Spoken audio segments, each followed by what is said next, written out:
praise to the Most High YAHAWAH. Welcome, brothers and sisters. If you can see me, that is because I am getting a little bit ready. Just enjoy the music. Shalom. I'm almost done.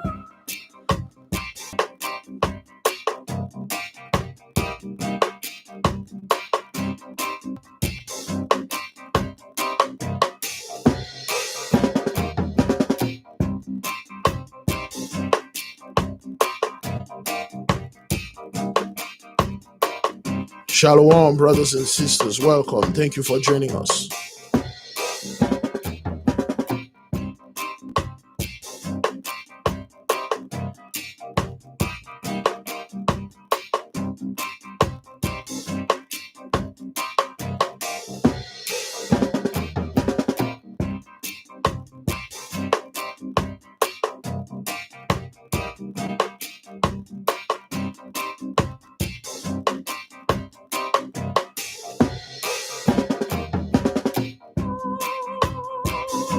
Shalom, shalom. Wanna say hi, Yaya? Yeah, come say hi.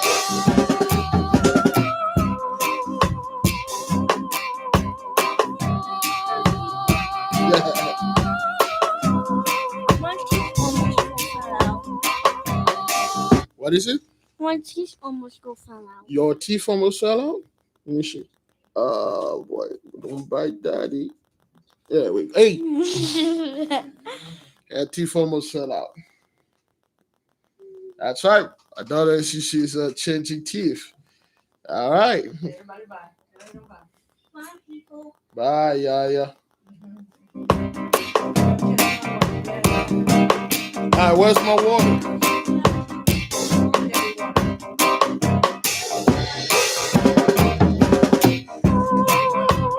Welcome, brothers and sisters. Welcome.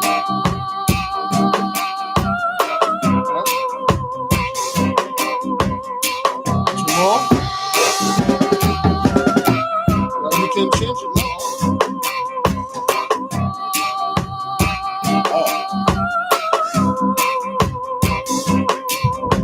Welcome, brothers and sisters. Thank you for being here with us.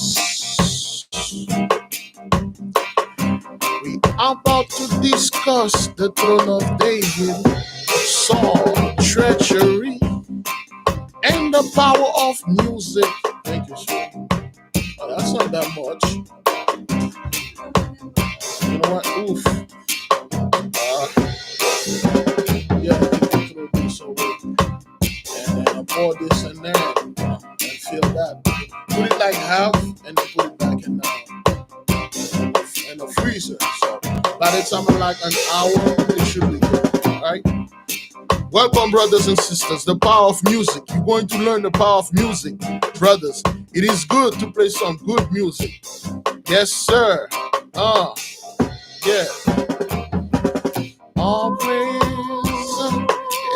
to YAHAWAH, the throne of David. All praise to YAHAWAH. Brothers and sisters, there are so much in this. Woo. We are going to study this book. There's so much germ in there, man. So much precious stone that people are going to learn. So much knowledge that they hide and we're going to learn. It's gonna be a long time. 1 hour, 2 hours, 3 hours. No matter what it takes, we are going to read this book. Brothers and sisters, lately the most I've been beaming idea in my head. I've been thinking about a lot of stuff, things I want to do for the nation. Yeah, I've been thinking about doing for things for the Most High. The first thing. All right, brothers and sisters, welcome. Well, that thing was still on, so that's what I could have heard it.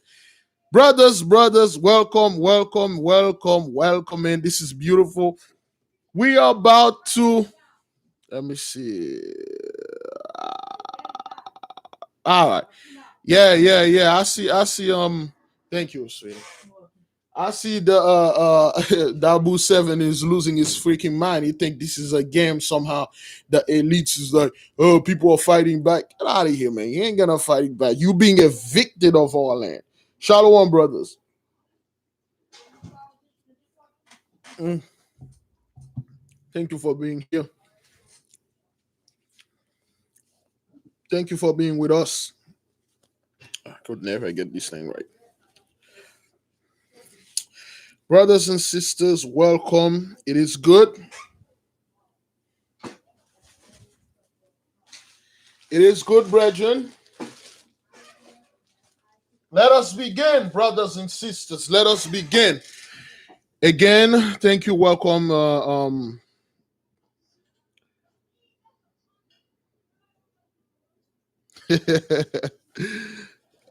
Thank you, brother Phil. Thank you, brothers and sisters. So, everybody that here with us, we're about to study the throne of David, brothers and sisters, letter 9. This is gonna be a big one. This is going to be, when I read this part, brothers, it confirmed a lot of things that I had in my mind, brothers and sisters. And I have something that is so big in my mind, and I think like I'd say like the Mosai, why are you beaming this in my head? Why is it that you already beamed 4 ideas in my head, yet now you're beaming this one? So far, this one is the most exciting one that I have. But until we are into this fast, brothers and sisters, I can't tell you anything yet. There's a lot of things that we have to do, brothers. We have a lot of stuff, good stuff. The Most High want us to do, but again, like I said, I'm a very arrogant and selfish man, and I'm a bastard, and I'm a scumbag. And the Most High say, you can't be like that. Share with the nation. Let the nation know. You can't go in this by yourself. If some of them want to participate, they will participate. The rest can just stay in the background and watch. Now, brothers, as we know, we're going to this fast. The sun is down where I'm at. I'm pretty sure it's down everywhere, but except in California, we will sanctify the fast at 10, and then we will proceed. And at 10, we will give some praise report. Somebody hold me on to that. Sanctify the fast at 10 and give the praise report. We have some pretty good testimony, brothers and sisters. All prayers are working. Yes, sir. All prayers are working. Okay. All right. So, and I have this problem, brothers. A lot of you have that problem when you were raised or when you were around a bunch of dumbasses. And I say this to insult whoever that is listening. When you're when you're around a bunch of unlearned and dumbass people, you've become selfish. You don't want to share, because if you do share with them, they will make fun to you. They will make fun of you, and they will ridicule you because they don't understand what that is. Okay, so you take that as an habit. Now that you're around like people that are learned and people that share the same mindset that you have, and you have the tendency to hold on to that. So when I was around those jackasses, dumbasses, they don't understand anything. And instead of them trying to understand stuff, they try to make fun of you. Now that I'm around people that have the same mindset with me, when I'm reading a book, everybody's happy. We're all laughing. Brothers say yes, brothers say no. Some agree, some disagree. Yes, brothers. Instead of people like making fun of you, like this guy always try to read a book and stuff. Put the book down, watch some football game. It's all, when you're around people that have the same mindset, it's good. However, brothers and sisters, full disclaimers, full disclosure. Again, brothers, me myself, as I said, I don't go up against any brother's loin, whether they're in the camp or whether they are alone, that make a lesson. If a brother out there, a sister out there make a lesson, beloved, it doesn't sit well with you, you don't have to make a video going against this brother. If you don't have anything to add, anything positive, don't say anything at all. Let the Mosai deal with it. The Mosai have a lot of us out there. Each of us have certain specific duties, specific job. One brother, his job is to actually talk to the angels. As you will find, some other brothers' job is pray with the people, laugh with them. Other brothers is out there bringing the lordship of the house of Israel. Another brother's out there gathering all the information and distributing to the nation. A sister is out there reading the stars. Another sister is out there explaining to you what happened during slavery. Who are those people? Everybody have a task, brothers. Everybody has something else to say. Now, we are going to read things from this book, brothers and sisters. If you disagree, that is fine.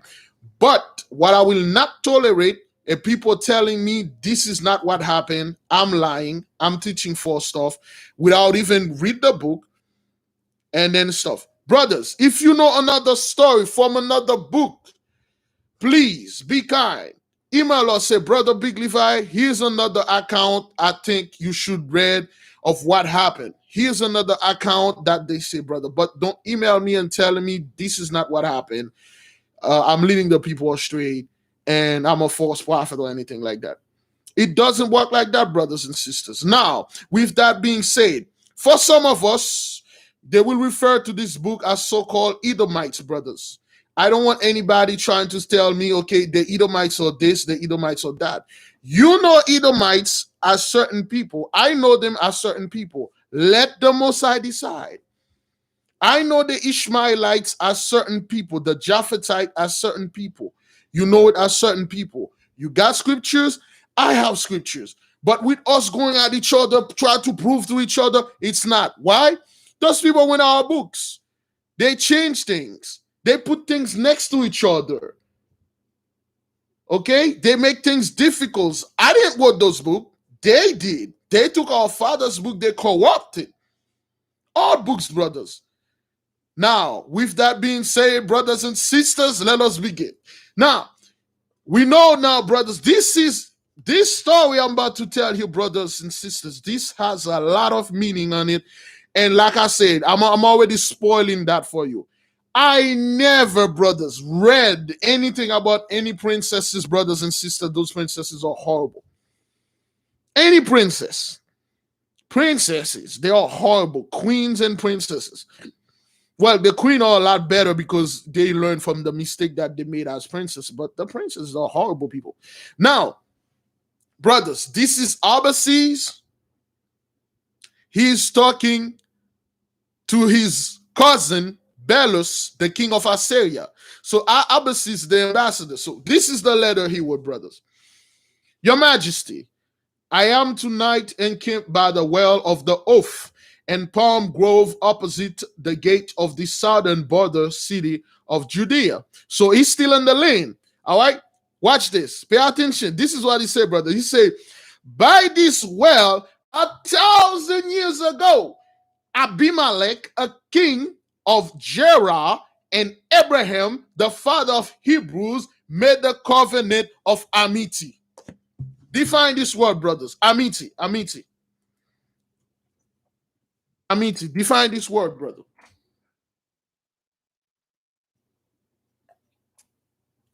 Whoever said water doesn't have any energy can eat cake. All right. Amity. Abimelech and old man Abraham made the covenant of amity by the well. Kindness, peace, friendship. Let be peace between us, the descendant of Abimelech and the descendant of Abraham. They made a covenant, brothers. Amity. Amicable. Is that what that is? A friendship relationship, brothers. Abimelech was Abraham's friend. He was a Hamite. Friendliness.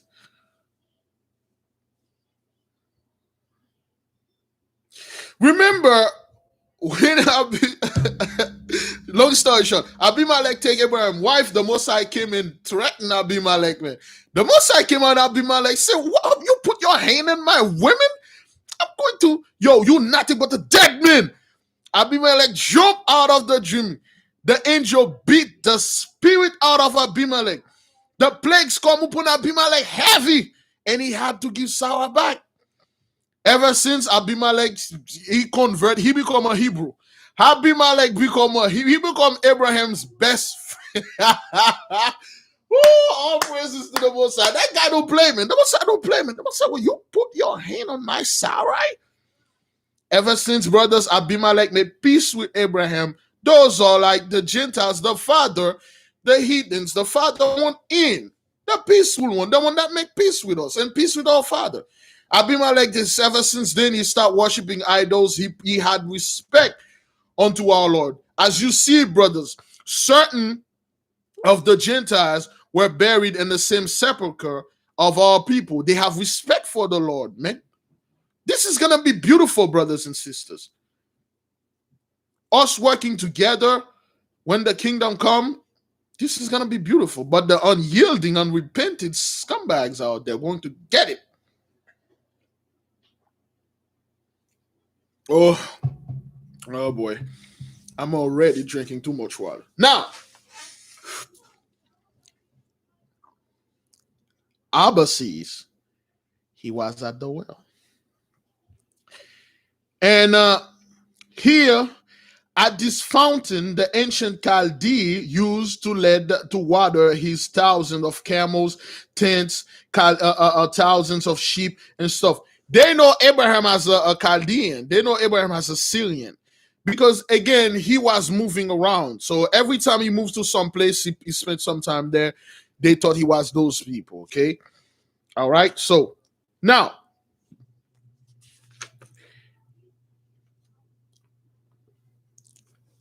that is Abbasis talking to Abimelech brothers, okay? Now, Abbasis said he's talking to Jonathan. And then his letter say, I fear my Lord. Again, I'm on page 164, letter, it should be letter 8. Letter 9. I fear my Lord, Prince. The king is again healed. Far worse about Abbasis. That's Jonathan. He answered. With a trembling accent, he has again attempted the life of David. This morning he sent for him to play before him. He fearlessly and benevolently, for he is all goodness and love, obeyed. While he played the king a second time, launched a javelin at his head, his face being turned from him. It was not steadily thrown in the passion of the act, but passed close to his cheek, fanning it with its wing. David at once came to me and said, it is necessary that I should leave the king's presence forever. The sight of me increases malady. It is no longer within the power of music to soothe him as it is 2 years ago. So David, he lived in the palace with the king. So he was playing music. King Saul was like, play music. Come on, man. Turn around. Give me your back. Turn around. And David was playing, and King Saul, and he was acting like he all sick and stuff. So now that's what King Saul is doing, brothers. He always act like he's sick, so he can kill David. He's like, that evil spirit is upon me. Go ahead, bring David here so he can play that music. So when David come and been playing the music, and then King Saul, he acting like he all sick. And then once David turned his back, and then he grabbed the javelin and threw it at David. While David turned his back, somehow, some way, his hand shake. And then the javelin missed David inches. The javelin fanning David's cheek. Side of the mouth. The javelin passed like right next to his cheek in behalf and hit the wall. And then he looked at the king and then saw like, I'll get you one day. I got you, but not today. May come back tomorrow. So David ran and went to Jonathan, and he told Jonathan, "Listen, man, I can't. I don't think I need to get the hell out of here. I can't stay here because he's going to kill me. The music is not working the way it used to work 2 years ago. Your father is beyond repair." Again, brothers and sisters, Saul is not that sick. He's using the pretext of being sick so he can kill David. It is necessary that I should leave the world. I already read that. Nay, that's Jonathan. Nay, go not away, sons of Jesse. I mean, not to slay thee. That's Saul. That's Saul. You see this? Woo! Woo! Brothers, if this is not the definition of narcissist, I don't know what that is. Nay, go not away, sons of Jesse. I meant not to slay thee. I will no more test thy courage with making thee a mark for my javelin. The mood is gone. How is it thou hast not asked my daughter yet? The order of the talents of gold and silver at thy request, and thou refused them. I said to thy venerable father, wilt thou have my elder daughter Merab to wife, young man? Even I promised to Victor over Goliath of Gath. I will give her to thee to wife according to my kingly oath of the plain of Nela. Nay, your majesty, I am but a shepherd, replied David modestly. Who am I that I should be son-in-law to the king? Now, this is what it is, brothers, when you're dealing with a freaking psychopath. Saul was a narcissist, psychopath, sociopath, everything and in between. So like David, like, yo, I can't stay here, man. I gotta get the hell out of this. I said, wait, don't go. Come on, man, Negro, man. I wasn't trying to kill you. I was testing your courage. I was testing how strong you are. That's why I keep launching those javelin after your ass. I'm just testing your courage. Come. Listen, David. Oh, you're my son. Come close. David, I'm not gonna kill you, man. I'm testing your strength. Wait, how is it that you never asked me for my daughter that I give to you with that kingly oath? You know, Michal. I gave you that daughter. How is it you never asked me for that talent of gold and stuff? You got to be freaking kidding me. Brother, remember, he was the one who said, David, you will not marry my daughter. You will not do this. I'll take that money from you, and then I'll take you're not the captain of 10,000 now. You're the only captain of 1,000. He's the one who take everything away, and then he asked David, why don't you ask me for those things? Don't you want them now? What's going on here, man? You don't want this anymore? And David like, are you kidding me, man? You took everything.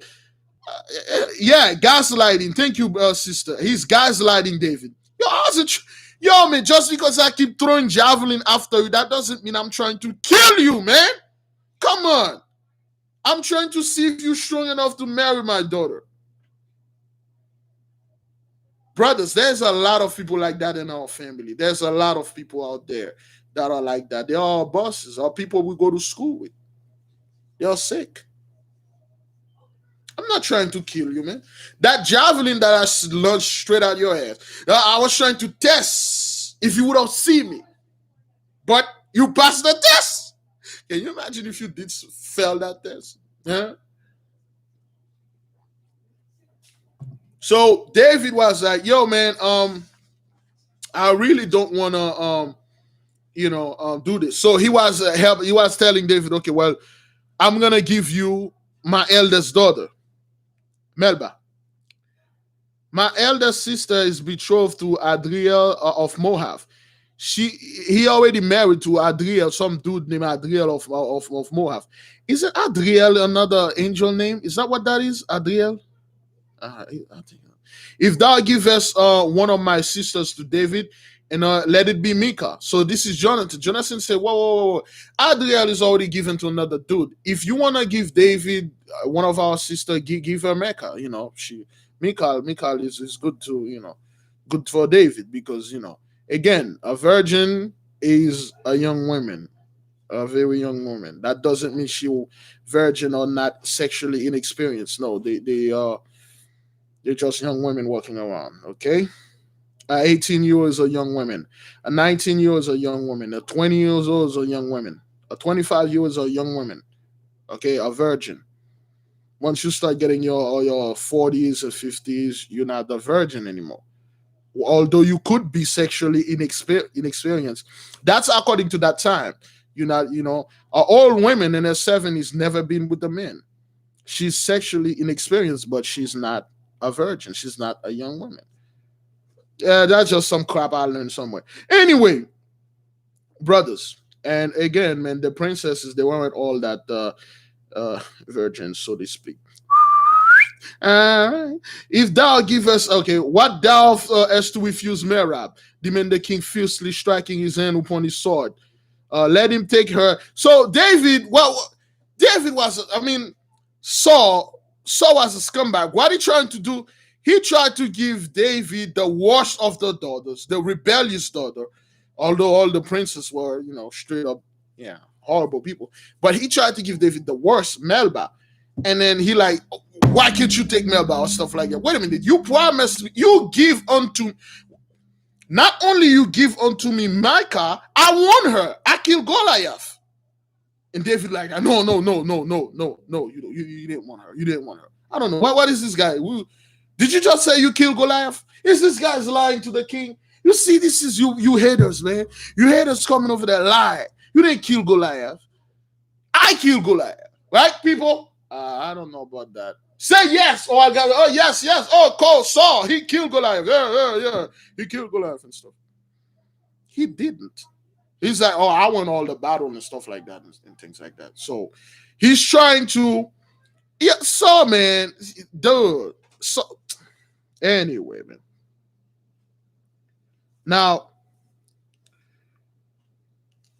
Saul, he's putting stuff together. He's scheming. He like, okay, all right. So you say, okay, you don't want to marry Melba. Okay, all right, I got it. All the other lovers in here, who's talking? Saul is talking. That's right. And guess what? I saw the king. If you want to marry Melka, bring me the head of 100 Philistines. Brothers and sisters, he did this. There's a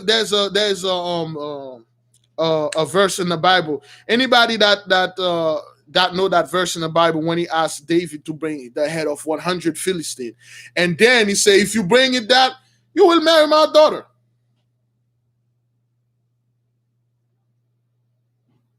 He said, bring me the head of 100 Philistines and I'll let you marry Mika. David was like, okay, fine, whatever, man. He said, yeah, what's up? I say this in front of everybody, right? Ain't that right? And then David go ahead, and then he got her 100 dudes. Oh, foreskin? Is that what that was?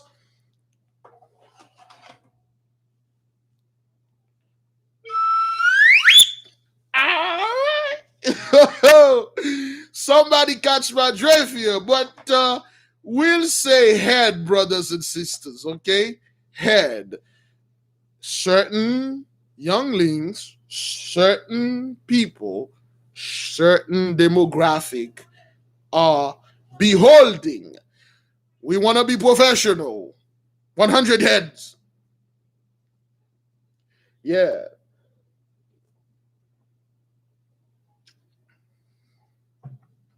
All right. So now Saul sending David to this task because he know David's going to die. That's how much of a scumbag this guy. He sent David for David to die. He said, go get me 100 heads of Philistine and I will give you my daughter Mika. Brothers and sisters, if you know the verse, put it in there, brothers. Samuel 18:25. Again, when you folks are put the whole thing so I can read it. I'm not too Bible savvy. 1 Samuel 18:25. And Saul said, thus shall ye say to David the king, there not any downy, but 100 heads of the Philistine to avenge of the king's enemy. Brothers, he said this so he can have David killed. How do you find Philistine? You have to go to the city of Ekron.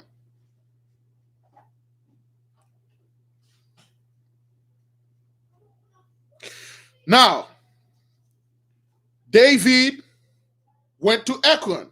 He went by himself. And he come up on the gate. He say, yo, this is David. I'm the shepherd of Bethlehem, and I'm here to kicking ass and taking name. And the guy that was on top of the bridge, he looked, he's like, holy, this is David. That guy run like hell. He run straight to the king of the city. I forgot his name again. All right, so let me see. Let me see if I can get the name. There we go. Yeah, he went straight to the king, and then he came into the king. He said, the king Malik was the armor bearer. He went and over there and said, he went to the king, the king of the city, said, David the slinger, that's how they call David. Say, David the slinger and champion who slew my master standeth over against the gate and challenged all the garrison. So this giant, the king, where's that dude name, man? They had his name over there. Somebody put the name of that dude. They didn't put the name. When the governor looked from his battlement and saw only one young man, and armor standing alone, and he said with contempt, is it by such a stripling the Lord of Gath was overthrown? I will go down and take this pretty boy head and hang it above my gate. The tall Philistine lord then issue from his portal and advanced swords in hand to slay David. When he discharged a spear and transfixed his heart so that he fell dead. Thereupon David ran and smote off his head and lift up his head, and then and stuff like that. Lift up his head and kill him. Let me see. 100 signal. Okay, lift up his head and lifting up a signal. His 100 men appear and follow him, sword in hand, and to the gate of the Philistine, Lord that left wide open with the portcullis up and the drawbridge down. So David come out, he challenged him, say, yo, I'm David, mother lovers. You know, I'm coming over here to do two things. Play my harp and then kicking asses, man. What's up with y'all? So that guy ran and then go tell the tall dude, and then one of the giant came in with the sword in his hand, and then in a spear. I believe right here they make the translation, so it's like they say, it's very weird. This is what they say. They say, the tall Philistine lord then issue from his portal and advanced sword in hand to slay David. When he discharged a spear and transfixed his heart so that he fell dead. Thereupon David ran and smote off his head and lifted up a signal. I'm not quite sure who threw that spear. Is it David that threw that spear and then the spear hit him in the heart and then he fell and then David cut off his head? Or he threw the spear at David, then he missed and then David ran and cut off his head? They made it very weird here. I'm not quite sure what that is, brothers. But I said, he said, the tall Philistine lord then issue from his portal and advanced sword in hand to slay David. When he discharged a spear and transfixed his heart so that he fell dead. Thereupon David ran and smote off his head. Anyway, David just run. David used the ley line and took off so fast. Oh, he threw it at David? Okay, well, he threw a spear at David and then he missed. David used the knowledge of the ley line. Okay, this is page 173. Okay, this is a page one, and then David run, and then David cut off his head. And then David grabbed the head and lifted up. And then the 100 men that was hiding with David, they all run to the city. They start massacring people, brothers and sisters. They start killing people left and right, left and right. They cut every 100 of them that were there, every man take 2 Philistine head, so to speak. All right, in the Bible, they say something else, but, we say head here, okay? He took 200 of them. Page 173. In other books, it could be page 285. Every man, 100 men every man take 2 head. And then David said, wait, stop. That's enough. Take everything else, and then we're out of here. So David went to Saul, and he come up. He called Saul out. Say, Your Majesty, I have returned from the battles. Here's it. You asked for 100 heads, I bring you 200. And then they just threw the heads in front of his feet. And then King Saul stood up. Hey. And then he looked around. Everybody's like watching him like, what? You did say if he bring 100 head, he bring 200.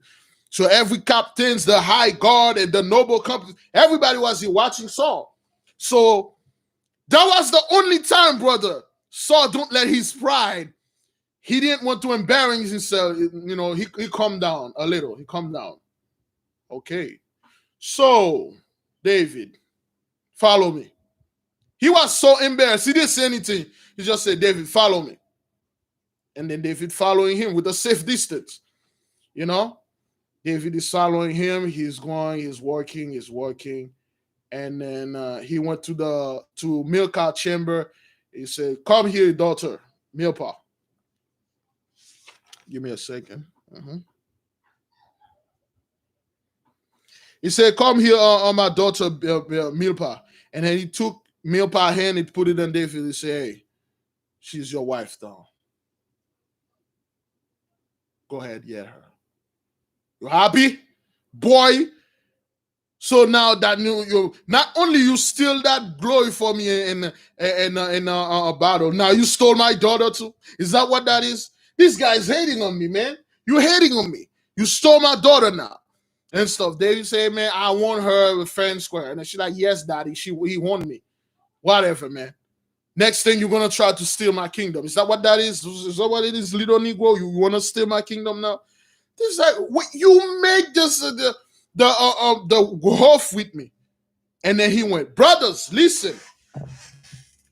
And then he left. Now in the letter, brothers, in the letter, they cut the story's cut. Now David is about to marry Milcah. All right, the story cut.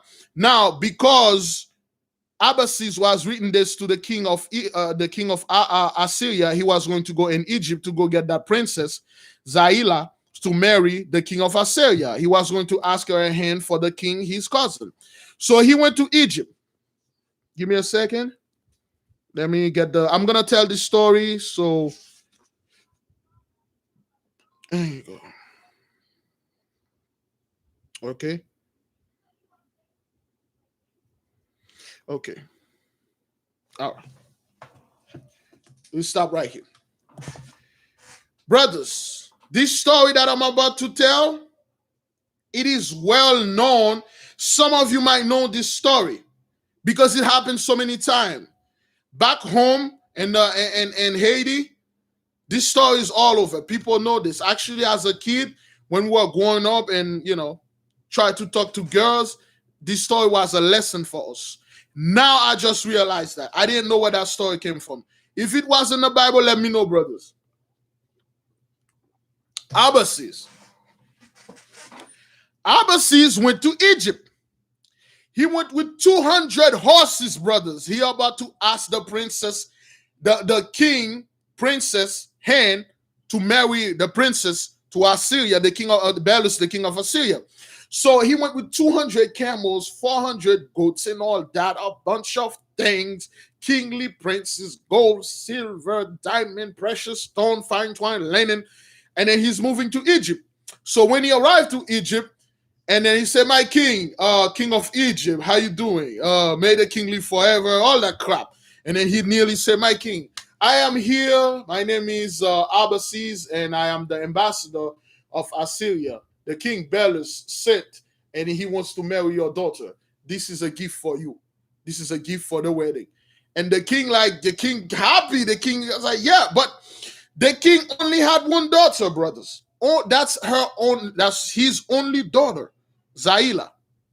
Now, brothers, understand this. There's another mysterious character. Just like another mysterious man came up to Jonathan and said, "Jonathan, your father is here, right? You know what you need to do? Play music for him. Have some dude that is really good at playing music, and then the spirit will move away." One sister sent me an email. She said, "I said this good dude could be negligent." The sister said that guy could probably be Merlin. And I'll take that on. Yes, I will dub this guy Merlin. Because Merlin, this is actually describing Merlin. A tall, dark-skinned dude with a giant beard. And he said something, brothers, so specific, it works. That was another way for the Mosai to bring David in. This is another account. Now, the king gave her daughter everything. The king pampered her. She was his only daughter. The king gave her everything. Okay? And then the king made sure every day he made her study. He had people study with the daughter and stuff. Ask her what she want. And then the king like, "Yes, I gave my daughter everything." And the king like, "Oh, you know what? I don't know. Let me make a declaration out there. Anybody that can come up to the king and tell the king what to give his daughter, what the king haven't give to the daughter to make the daughter happy, I will give this person a nice golden ring worth a lot of money. I will give that person a nice robe. I'll give him a house and a bunch of money." They make a declaration. Now, there was an old beggar, a beggar, so to speak, a homeless person, always sitting by the temple of the Osiris. And that old person, this is of the Mosai, man. That old beggar went inside and said, "My king, may I have an audience with the king? May the king live forever." "Yes, my king." You make a declaration that you want your daughter to be happy, and then you give your daughter everything, and you think she's happy. "You know what you haven't given your daughter, my king?" And the king said, "What is it?" "You haven't given your daughter a husband." And then the king jumped out of the chair. The king, "That's it. That's what it is. That's what that was. My daughter need a husband." He said, "Old beggar, you are a very wise man." Okay? He said, "The beggar, you are very wise. You know what? Give this beggar a ring, a robe, a house, money, whatever." So when when the daughter heard the news, the daughter was like so happy. And the daughter was like laughing. She said jokingly, and she said, "Oh, give me a second, brothers and sisters. Sister Denise, yes.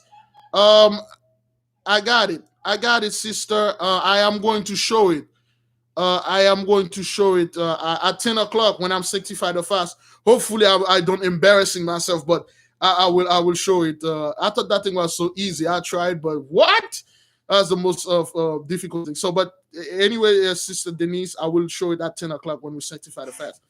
So the daughter was jokingly talking, and the daughter said, the daughter was laughing with her friends, her maid, and she said, "Wow, that beggar is actually smarter than my dad." And there's a laugh. One snitch heard that. One snitch. Thank you, sister. One snitch. One snitch heard that. You know what that snitch does? He went straight to the king. He told the king, "Your daughter said that freaking beggar is smarter than you." The king didn't like that. He didn't take it as a joke. The king took it very seriously. The king didn't like that. Now, that's like that's like after the story after happened after. But before that, when Belus came in, he said, "Your great king, my cousin Belus from Assyria, asked for your daughter's name, and he sent me to give you all those crap, and then so I can get the hell out of my way. So what say you?" The king said, "Of course, I will marry the king of Belus to my daughter. Come, let us meet my daughter." And then the Belus came in, he meet the princess, and then he saw the princess. He nearly said, "Good morning, beloved fair maidens. My name is Abbasis. I am an ambassador of Assyria, and I just came here to ask you the hand on the behalf of my cousin Belus." And then the princess said, "Rise then." Said, "There's a tradition before you do any of this crap. The princess have to ask you 1,001 question." So Belus sit at the table, the princess sit at another table, very far, and a group of people, they give him a kingly, they give Abbasis a kingly welcome. Food, music, festival, people are doing things with fire and stuff like that. And then the princess just sit there and then asking 1,001 question. And again, brothers and sisters, and you cannot ask one person, question 1,001 question in one night, brothers. You'll need some time to ask 1,001 question. That was the rule back then. Well, they don't do this crap like that right now. Okay, right now it's all about like, you have that money for the marriage and the house, the car, the clothes, the shopping money. Oh hell, let's marry. Not like that. So he spent at least about a month and a half asking Belus question about the king, and the king and asking Abbasis question about Belus, the king, his cousin. So Belus, Abbasis keep telling her and stuff like that. Something happened. Something moved upon this princess. The princess start having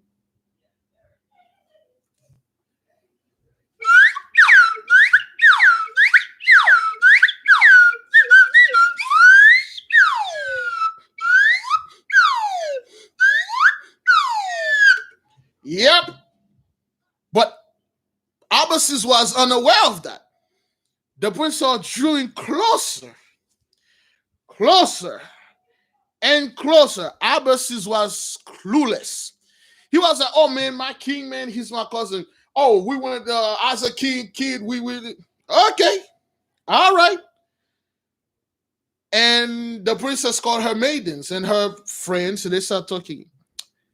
I don't know about this. I don't know about that Belus guy, but Abbasis on the other hand, oh my God, he's so cute. My heart goes to him. I'm gonna marry him. I don't care. I will marry him. I don't care. I'll marry him. Abbasis is unaware of that. Brothers, again, like I told you, man, those princesses, they weren't that virgin and stuff like that. They were horrible people.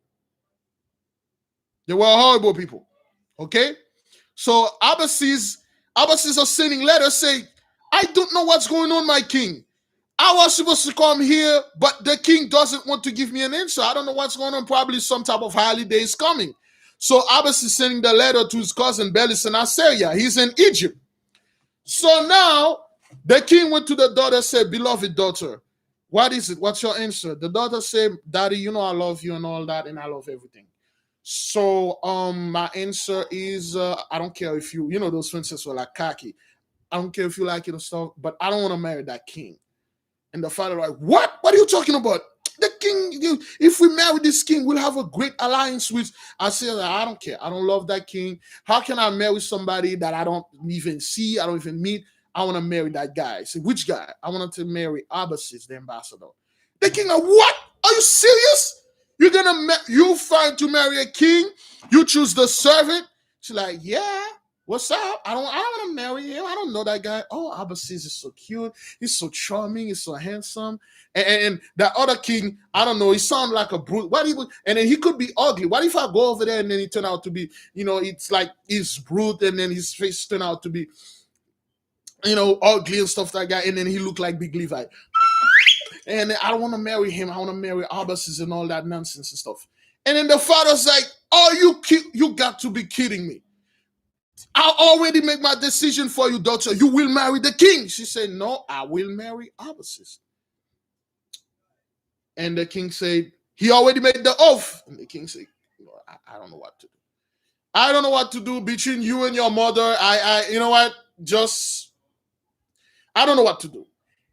Brothers, this princess was so crafty. He went to the father.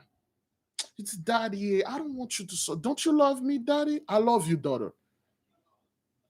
Don't you? Do you want to leave? Do you want me to lose? And he said, no, I don't want to lose you, daughter. Listen, daddy.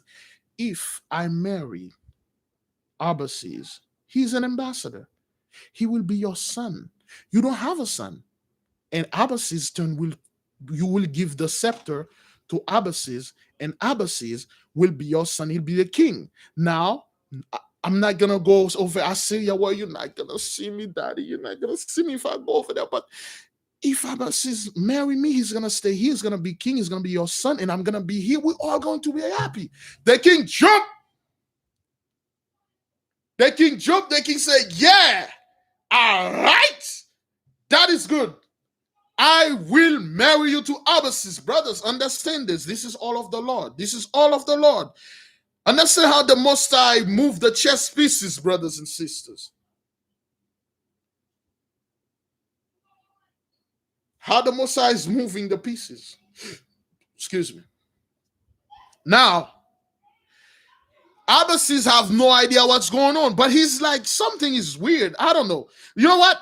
I planning to spend 2 months over here, but it's been like 4 weeks and stuff like that. And then he's saying 3 days, I'm going to ask the question. If they don't give me an answer, I don't know. I'm gonna leave. And the story stopped right there. We'll come back to that. All praises to the Most High. We'll come back to that. We'll come back to after 3 days, brothers. Now, we back in the letter. We back after King Saul give Micah to David for wife. All praises. So, the week following the marriage of David, the Philistine grew brave enough to invade the land with a force of 4,000 men, and even menaced Bethlehem. They were emboldened to this because they were aware of Hebrew laws and dreamed that newly married men newly married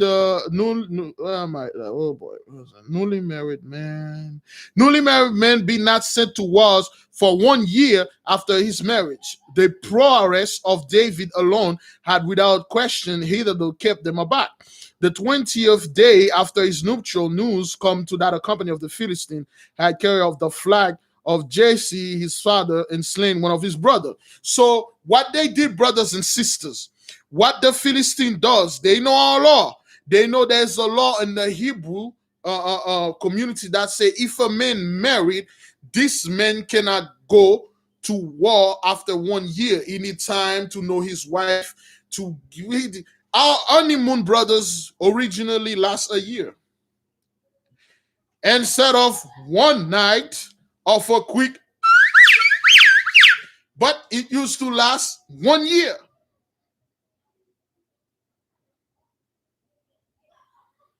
Now, a honeymoon barely can last a night. They did the tonight, tomorrow, both of us go to work. We barely. People barely. Which one of you, your honeymoon lasts a year? Please, brothers and sisters, tell me, which one of you, your honeymoon lasts a year? Oh, hell no. 1 night honeymoon, honey, I'm going to work, so am I. The bills gotta pay. We know this. Yeah. But in the Hebrew law, it's in the law, brothers. If a man, you're married, you have to stay home. It's in the book of Exodus or Numbers or something like that. You have to stay home with your wife, enjoy each other for a year. Go on vacation, Go see the people. Go over here, go over there. A year, brothers. 365 days. Not right now, brothers. Right now, brothers and sisters. You get married like, honey, quick, preheated that oven. I'm in the shower. I'm going to get back right quick, so I got to bake that cookie. The moment you get out, and then that's it. All right, I'll see you, honey. I'll see you at work. We got to pay the bills. They're not moving it because you're on slavery. That's what that is. 1 year. The Philistine heard that. 20 days after, brothers, they took 4,000 men, sword and stuff. They attacked the city.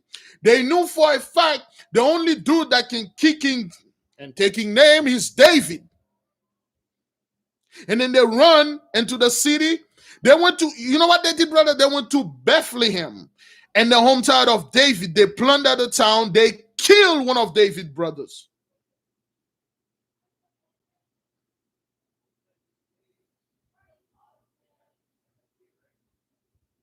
Yeah. They killed one of David's brothers. I'm not quite sure which one they killed because they never mentioned it here. Okay? All right?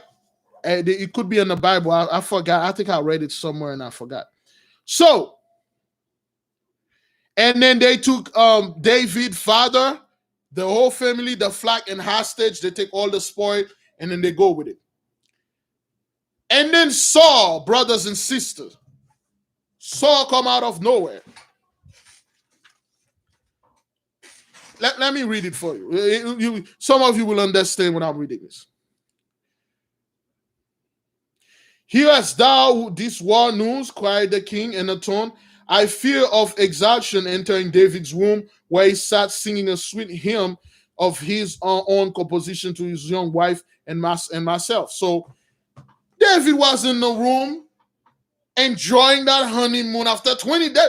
That dude barely enjoying the freaking honeymoon after 20 days. Dude there playing a little harp to his wife singing, oh, sweetie, that oven is so nice. I like those cookies that you... Boom, the door opened. Saul came in the room. So you act like you don't hear anything. You act like you don't hold. You act like you sit there playing your little harp with your wife and stuff while you let those Philistines over there doing stuff. And then David was like, what the hell is going on here, Saul? Man, I'm here with my wife. And then you come out of nowhere, you enter my room and so they're okay, whatever, man, whatever. So you just gonna sit there, right? You're gonna sit there with like a little girl, I'm singing about good that oven is and stuff. While those guys over there, they kill your brother, they took your father, they took all the spoil, and then they're good. Is that what that is? You know what? Fine. Just sit there. Let me go get my sword. I'm gonna go kill those Philistines. David jumped and said, what? They did what? And Saul said, I don't know, man. What you gonna do? What you gonna do, Negro? What? You need my help now? Is that what that is? David said, I'm on my way. David run, get 400 of his men, and then went to Bethlehem. And then he went to Bethlehem, brothers and sisters. Yeah, Saul was a massive Worcester blacker, man. That guy blacked so many Worcester, boy. He black, so that's what Saul is. He's a massive Worcester blacker. He came over there, he just kicked the door open. He didn't even say, hey, what's going on in here? He just got in here and say, oh, so is that what that is now? You're playing like a little girl? So David run with 400 men, and they caught the Philistine brothers and sisters. They killed and massacred them. David killed all of them. And David rescued his father and all the spoil. Can somebody tell me what did David do? What did Saul do? See how crafty Saul was, brothers. What did Saul do? What did Saul did to make David did something worse? You'll understand why David had to say, Solomon, I can't build this temple, man. I got too many blood in my hand.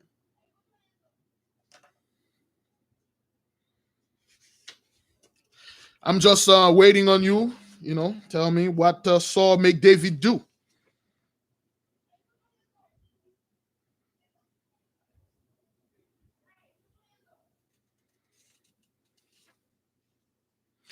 Thank you, Jesse. Thank you, Jesse Green. Thank you, Jesse Green. Thank you so much. Thank you. Thank you. He made David break the law.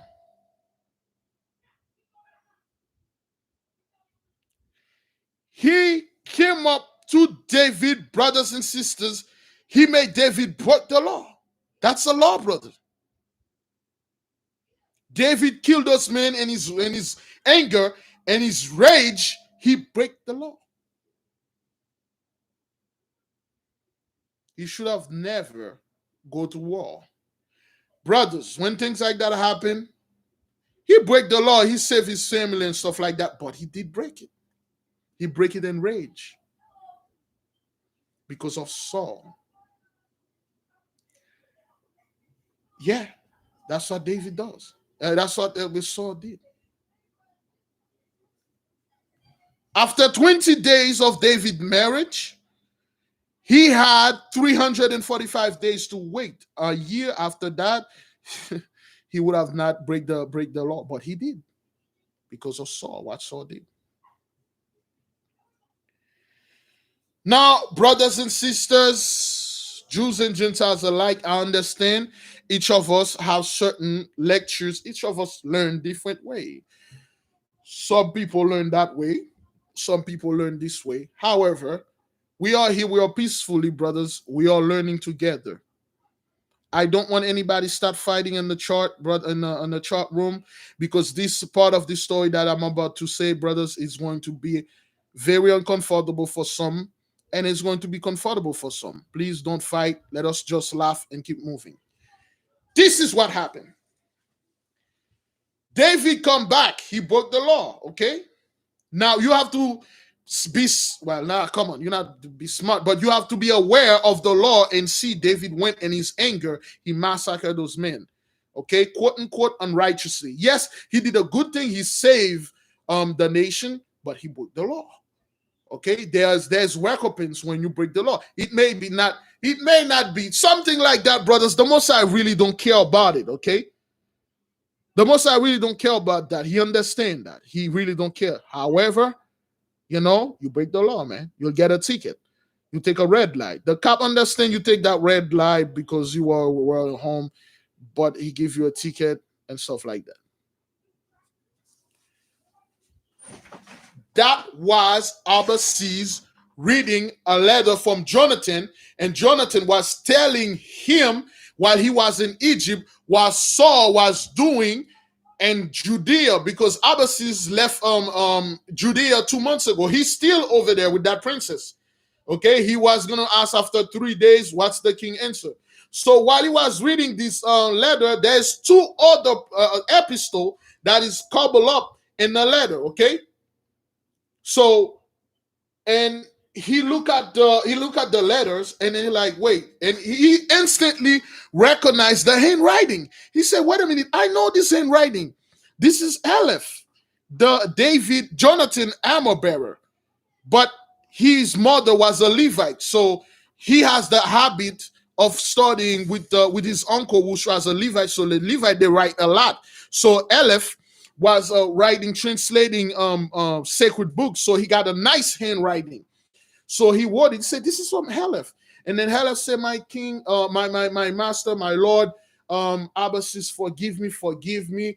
I did not have the right to write you this letter. Please forgive me. But I have to tell you what happened. This is what happened.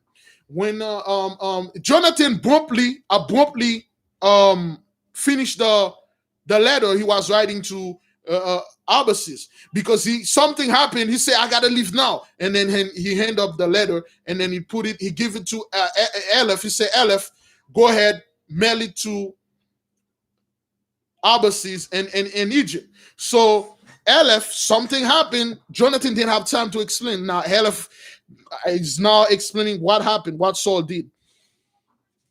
Aleph said, after David went back and get his family and the spoil and brought them back, the whole town was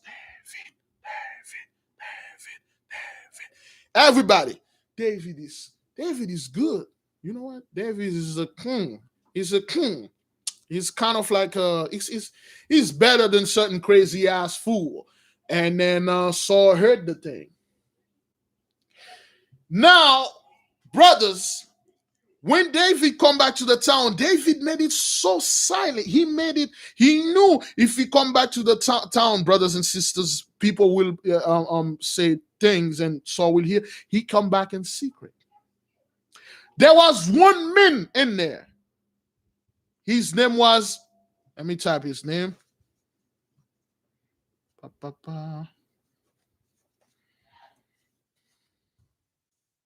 This guy. Oh, this guy was a massive scumbag. He was Saul armor bearer.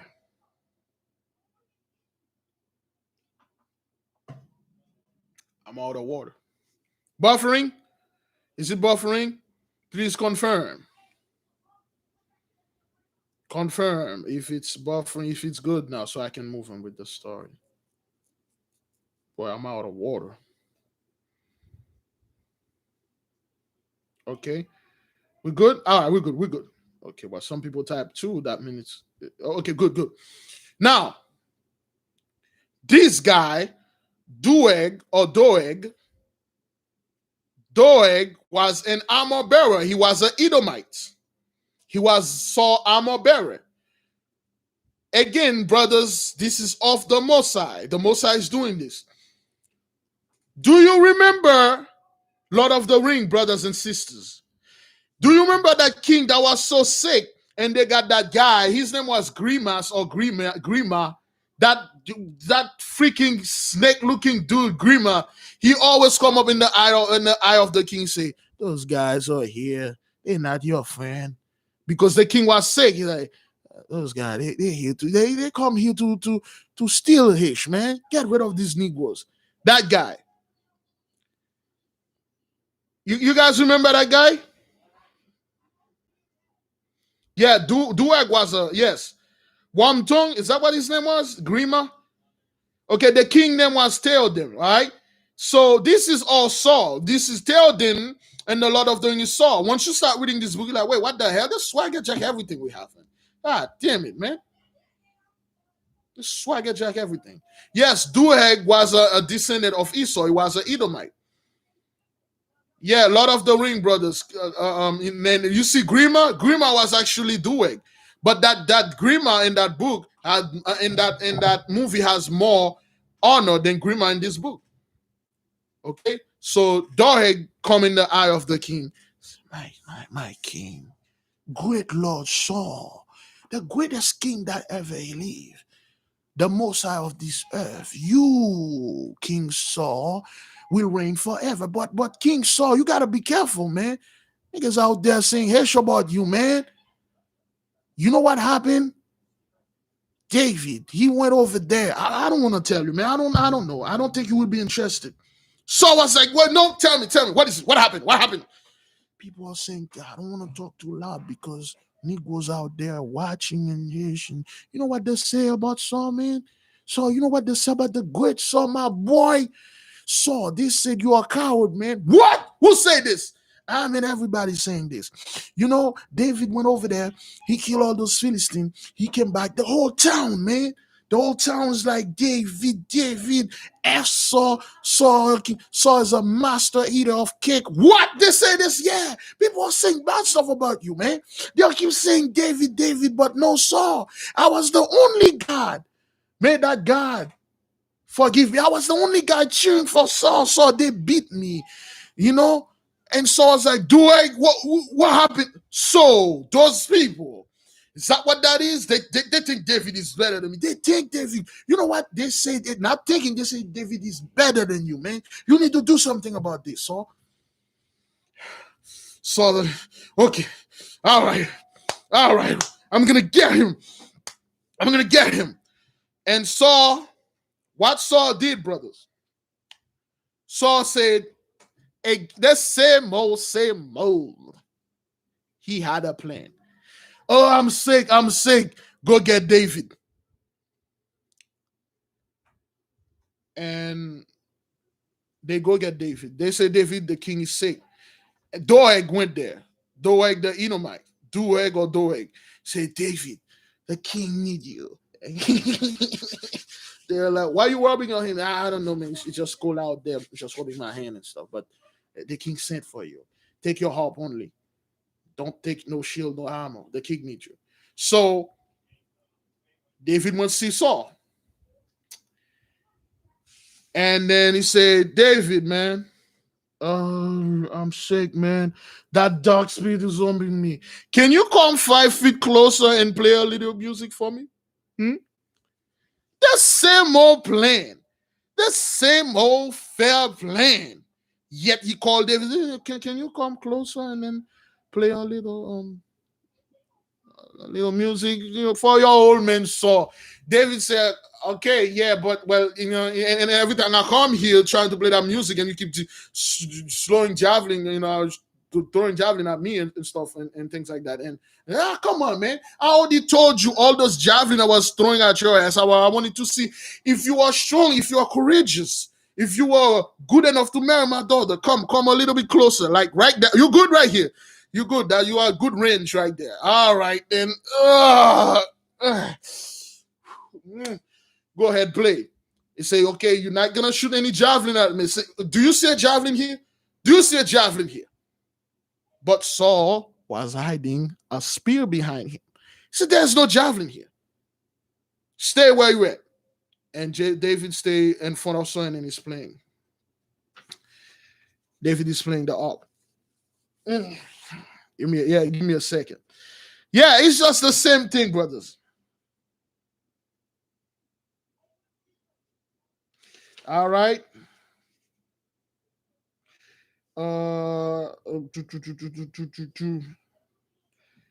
Okay. Let me see. There's the Saul says something. There we go. Okay. All right. David is standing right in front of Saul. He's playing. Saul made him standing like close. And then Saul had a giant spear behind him. Usually he like throwing javelin, but the javelin like to make noise. They like to make whistle noise. When you throw them, you can hit whistle noise. So David is singing. David said, oh, give thanks unto the Lord of gods, for his mercy endure forever. Oh, give thanks unto the Lord of lords, for his mercy endure forever. To him who smote great kings, for his mercy endureth forever. To him who slayeth our enemies, for his mercy endureth forever. And then Saul say, then let the mercy of the God of gods save thee. Thou turnest in my side, shadow upon my path, shouted the king. And then rapidly, the moment he said that, he rapidly grabbed the spear, brother, with the lightning strength. With the lightning strength, he threw the spear at David. Boom! A thunder, like a thunder, boom! At David. And he missed, as usual, scum. And then David, I'm going to do the David used the ley line, slow down the spear, and see the spear coming so slowly. And then he moved out of the way. And then the spear hit the wall. Boom! And so like, God dang it. Why I keep missing? After him. And then he go after. First of all, brothers, he promised. He said, I make a kingly oath. I will not kill David. Everybody heard that? All right, so we know we heard you. Oh, boys, this again. And then now he tried to kill. And then he said, yo, after him, everybody get him in. The Doeg was the dude that was in front of the battle. Doeg was the dude that run first. Doeg run after them. Doeg fire an arrow. If it wasn't for Aleph, the dude that's written the letter, and he stepped in with the shield and then he cut the arrow. He said, we made an escape. The escape, brothers and sisters, wasn't easy. The whole troop searching for David, Jonathan, and David, Jonathan, and Aleph. Yeah, they start to hunted David down. And Saul, with the dark spirit upon him, mounted a horse, 400 men. The whole city locked down. They lift up the drawbridge. They put the words out there. Any of you scumbag that harboring David, you will be killed. And Doeg, like that, was all over and stuff like that. Doeg was pretty bad. And then they're going around, brothers and sisters. They are searching for David, searching. And David was hiding under the city in the sewage system. They go around, and then Saul was like on horses looking for David places. They go to David houses. They could not find David. They go to other places. They could not find David. So now David went to his wife, Micah. So when he got to his wife, he said, baby, I got to get out of here. Saul going to kill me. And then she said, okay, well, and where you going to go? Jonathan said, I know where you can go. Go to Samuel. If you go to Rama and Samuel, they can't, there's nothing they can do to you. And then he said, but the bridge is up. I can get out of the city. And then Micah said, I'll do something. I'll send for my father. I'll tell him that you here with me, you're sick and you sleeping. Come get you. And then he will load down the bridge, and then you go ahead, go. So Micah, brothers, okay, Micah sent word to his father Saul, and tell Saul, David is at the house sleeping sick. What she did, brothers, she took a bunch of clothes and lumped it up and make it look like somebody, and cover it with a clothes, and then he make it look like somebody sleeping. And then when they sent a dude check, he checked. He said, "Yep, David is on the bed." So the signal went down, the bridge went down. Every soldiers, they sent Doeg to get David. Every soldiers is approaching, circling the house. Doeg was the dude with his sword first, that Edomite fool. He was the first try to kill David. And then they come in the room of Micah. Saul came in the room. Saul, he knew David could kill him. He ain't no fool. He tell Doeg, hey, go first. And Doeg like, yeah. Doeg is approaching with the sword. He saw David. His heart is beating. His heart is beating. He grabbed the shit and pulled it. Ah! What? Oh, mother. He started cursing, and then Saul get in the room. Saul, what the hell? What happened? Did he kill you? Did he kill him? No, man. Look at this. Saul came in, and then Saul like, holy mother. Saul turned around. He go to his daughter. It's like, you got to be kidding me. You just like your mother. You know what? I'll kill you, you whore. I'm going to kill you. I knew this. I made you marry him so you could be a snare unto him. So you can bring him to me so I can kill him. You just like your mom, you rebellious women. Why did you do this? And she said, Father, have you no shame? Have you no shame, Father? David didn't do anything to you. Jonathan came and said, yes, Dad. He didn't do anything to you. David is the one who brought us peace. David is the one for 40 days, Father. The Philistine came in. They did things. They talked to the nation. They defied us. They defied you. They defied the kingdom. They defied God. David came in, Father.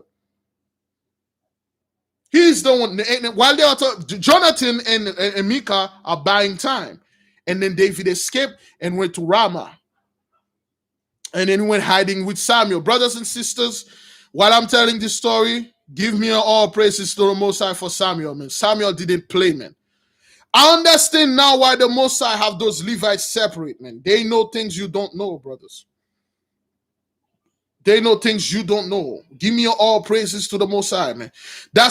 You see how Samuel didn't play. You know what? Now I'm starting to slowly like Samuel instead of Isaiah, man. Samuel didn't play, man.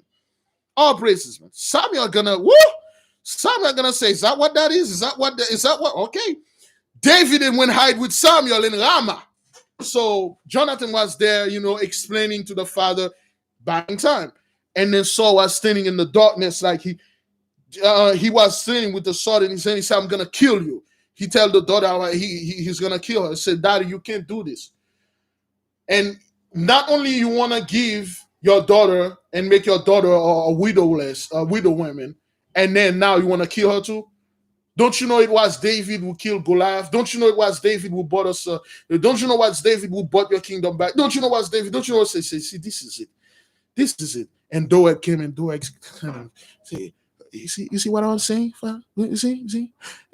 Your own son, your majesty, your own son hates you. I don't want to say anything, but people say he loved David more than you. What? What did you say? I don't know. I heard he said he loved David more than you. So, and then Saul turned and he said, you love David more than me? He said, no, father, I love you equally. I love you more than David. Doeg Doeg was cleaning his shield. He's like, oh, that's a lie. That's a lie. Yeah, well, you know it's a lie, Saul. Saul like, it's a lie. You're lying. You love David more than me. Is that what that is? I'm the king and his mother. You're supposed to love your father more. Say, father, I do love you. And say, do you love David more? Say, I don't love David more, but I love you, and I love David. You cannot love one of us. You have to prove your love to me. You have to prove you love your father more than that fool. And then another snitch came in and then told Saul, David didn't ride. They heard David go hide and no. That's not what happened. Saul told Jonathan, look, the only way you can show your true love for me is by killing David. I, the king, order you to kill David and show your love to me. Doeg told him to do that. Doeg said, the only way, Master Saul, permitted me. I don't want to interrupt between you and your son.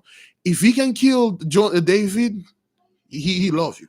If he cannot, he loves David. The king said, that's right. That's what that is. Go over there, kill David. If you can kill David, you love him more than me. Jonathan said, Father, I can't do this. I can't kill my best friend, man. He's like a brother to me, man. You cannot ask me to do this. You cannot ask me. And then he'd start telling Saul all this good stuff, and things like that. And then Saul was like, Saul didn't even listen to him. Saul said, go and kill David. Jonathan took his armor, took a couple hundred men. Let me see how many men he took, okay? Okay, thou deserve also to die, said the king. Nay, forgive me, my father, she cried with touching. Yeah, so, and then she said, Saul said, go ahead, go kill David. Jonathan shook his head. He said, all right then, you are the king. And then he turned on to Michal, the sister, said, you deserve to die also. And Michal knelt, and Michal said, no, father, forgive me. I'm so sorry. David is so I love him. I don't want to die. I said, well, if you don't want to die, where is David? He said David went to Samuel and Rama. So that Samuel scumbag son of a whore, he's the one who hiding David now. Well, then I'm gonna take my army. I'm gonna go over there. Well, no, Samuel is too dangerous. I'm not gonna go over there. Doeg, he said, Jonathan, take a couple of men, go over there, kill David, and that fool Samuel, bring me the head. And then they went and Rama, brothers and sisters. Understand this. You see, give me a second.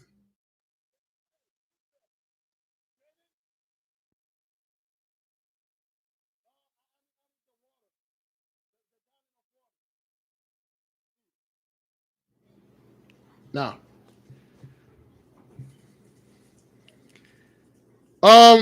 didn't Saul kill Samuel? We'll get to that. I'm not quite sure. No, don't understand this, brothers and sisters. The Most High used evil to destroy evil. He used Doeg to make Saul crazier. Doeg was like this suck-up guy. Everybody have that. A narcissist cannot survive on its own. They need people to compliment them. A narcissist is a psychopath. Okay, a murderer. They need people that tell them, man, hey, man, they're hating on you out there, man. The haters, man. Yo, Big Levi, they're hating on you, man. You need to do something about this, man. Those are the people. That's what happened, brothers. The Mosai did this. Understand? Put in the refrigerator because there's no room in the freezer.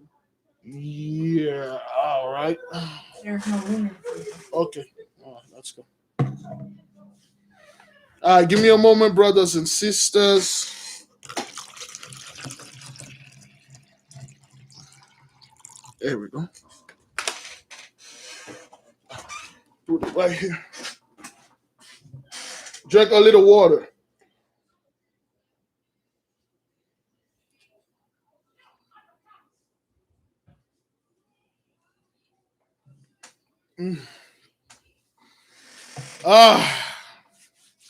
Again, whoever say water have no calorie, no energy, oh boy, I will go to the bathroom and bake you a nice steamy cake. Anyway, brothers, in order for a narcissist to survive and thrive, they need somebody that always be there and telling them, "Oh, suck up." You know this, brothers. You work with people like that, man. You work with people, they'll suck up. Oh man, you say that's right, man. Yo, people are saying things out there about you, man. You need to do something, dog. You need to work, do something, man. Boss, those guys said, man, they are sending stuff to corporate. They are about to, they're about to fire you. This guy gonna take your place. Oh, what? Oh, this, oh, that. That's what those people does, brothers. Now, Saul told Jonathan to go kill David, his own boy. Jonathan said, okay, remember, David is anointed. You can't really, just like you cannot touch David like this.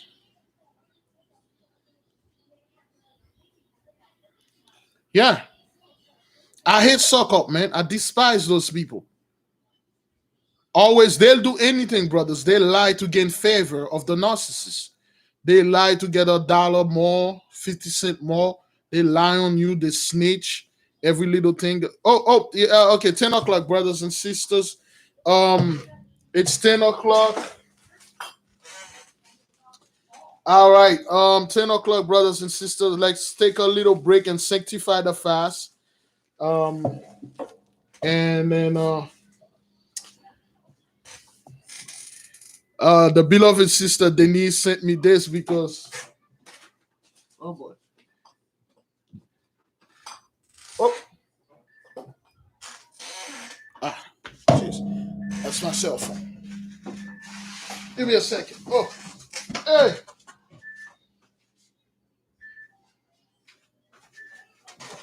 Okay. Because I was using this to sanctify the fast. That's my daughter's stuff. So I broke it, and then the sister saw that, and she said this for the nation. Brothers, this is a show. This thing is not easy, brothers. It's not easy to blow, brother. It takes skills to blow those things. I was surprised, brother. I can't blow this thing. It takes skills. All right? By the power of the Most High vested in us, we are calling upon Abedel to come and sanctify this fast. May the Most High look upon this fast with respect. May He have respect upon it. May the Most High deliver us with that great delivery.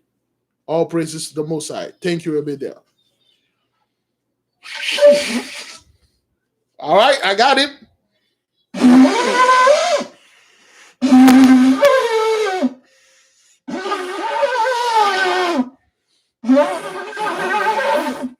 All right, that's the close I can get, brothers. That's a.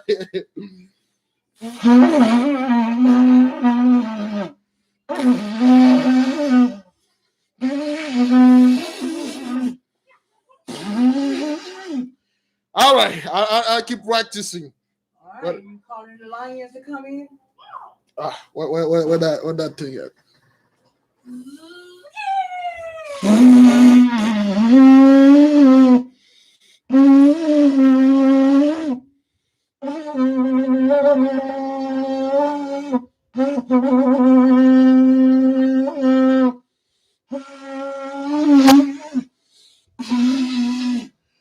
Oh, Come on, come eat your food. all right. Okay. All right. Go get her. Toe down. All right then. Oh, I got it. All right. Okay. Thank you, sister. All praises to the Most High. Woo! That thing takes skills, brothers. All right. Put it in my chauffeur bag. All right. I thought that thing was like a trumpet. Brothers. It takes skills, man. It takes skills, man. It takes skills. Now the fast is sanctified, brothers and sisters.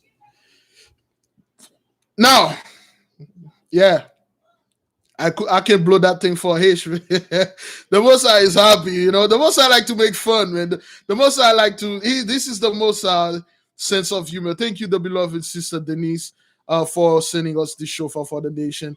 Now, every time we have the fast, we will sanctify it with the shofar. All right, brothers and sisters, this is some praise report. We are going to do a praise report, brothers. Let me see. Give me a second.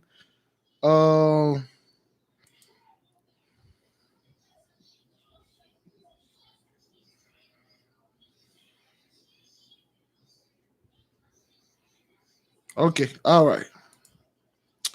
All right. This is a praise report, brothers and sisters, from Sister. Wait a minute. Sister Marva. All right.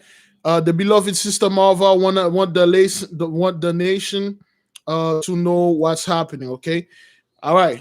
This is the letter that she sent for the nation. Hello, Big Levi. I am participating in the 40 days fast. Since I have been fasting, the Most High has answered one of my prayers. My son was hired on a permanently. My son was permanently hired on the job he was tempting on. The Most High is working on a prayer I pray for my daughter. I am asking for prayer for my 76-year-old mother who was just diagnosed with COVID this past Friday. Pray for me and my siblings as well. We were out by her side in her home, getting her ready to go to the hospital. She was not hospitalized. Thank the Most High. She had gone through the roughest part of it, self-treating at home. I appreciate the work you do, the Most High, and I look forward to your posts each day. All praises to the Most High. All right, brothers and sisters, all praises. Give the Most High all praises. All right, our prayers are working. The nation are giving the Most High praises. Okay, all right. Okay. All praises, brothers and sisters. Yes. Now, give me a second. There's another praise, brothers. Okay. Okay, the sister. Why I'm not.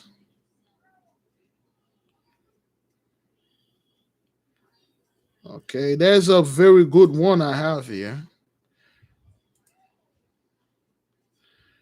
Okay.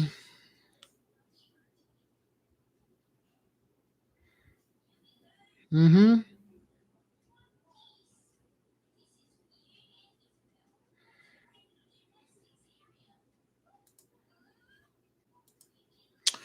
All right. This one from Mary. I don't know why I didn't do this. This is another person that had a dream, brothers and sisters. And that person called me. I interpreted the dream for her. And then the dream was correct. What the Most High showed her in the dream was true. And I told her exactly what the dream was. And this is what happened, brothers, okay? In the meantime, please click the like button while I'm reading this, okay? Shalom, Big Levi, brother. I sent a couple of emails for prayers, dream interpretation. Prayers, interpretation, attachment, dream. Using the gift of the Most High gave you interpret my dream. My dream was about me on a horse in military attire, wielding a sword with all my might, and I wasn't alone. And the Most High placed on my heart that He had given me many gifts and talents. The gift of healing shall go forth. Right after that, my father went into the hospital. I said a prayer request, and the Most High spoke to me, said, why are you disturbing my son? You big Levi. I told you, he told you, you can speak the healing. You don't have to be there. So the sister had a dream. In that dream, there was a representation of the Archangel Michael. Certain dream, brothers, I can't tell you straight up what it means. So in that dream, the Most I tell her, I give you the power of healing and the power to chase demon. I give you a sword, use it. And then I told her, and when her father got sick, and then she called us, she want us to pray. And then the Most High come back in her and tell her, what did I tell you? Why are you disturbing my son? Leave him alone. I told you, he confirmed it. Why you keep calling him and telling him that something, a power that you already have, you have it. He confirmed it. All right. Big Levi, I started worshiping and praising him. I spoke of how they were trying to steal his glory concerning my earthly father. All of a sudden, I could feel this tingling in my hands, in a certain parts of my body. I'm assuming, and I probably should have asked the Most High if the tingling was the areas of my father that needed healing. My chest was tingling. I can only explain it as the feeling of having a cough drop and over instead in your mouth. The hospital called to give us an update on him, and they said he was up and eating breakfast. He hadn't eaten on several days. The big thing was the doctor asked, why did he come in? We said he hadn't eaten and was dehydrated. He wasn't passing urine. The doctor says, so you didn't bring him for a heart attack? We said no. The Most High sent Raphael, the healer, the Raphael, to heal my father. He is sitting up and eating. So I wanted to hear and give glory to our Father. The Most High put my heart once confirmation is placed, you must not waver. Walk what says. It's disrespectful when you don't put faith what you hear right from him. So I apologize to him and to brother Big Levi. I have been on to doubt myself as far as being used by the Most High because I feel I'm not worthy of use. This is the problem of our people. We've been beaten down so much. When the Most High start giving us our power, we feel like we're not worthy of it. We feel like that can't be me. What about those big dudes, those preachers over there? What about that guy? What about Big Levi? I don't know. I don't know what to do. Why don't you give it to Big Levi? And the Most High told the sister, I give you the power of healing. I told her exactly. I said, the Most High, he gives you the power of healing. Anytime you get somebody sick, just put your hand upon that person, call upon the Most High and send the angel, that person will heal. And she healed her father. The father could not eat, could not do anything. She put her hand and healed, okay?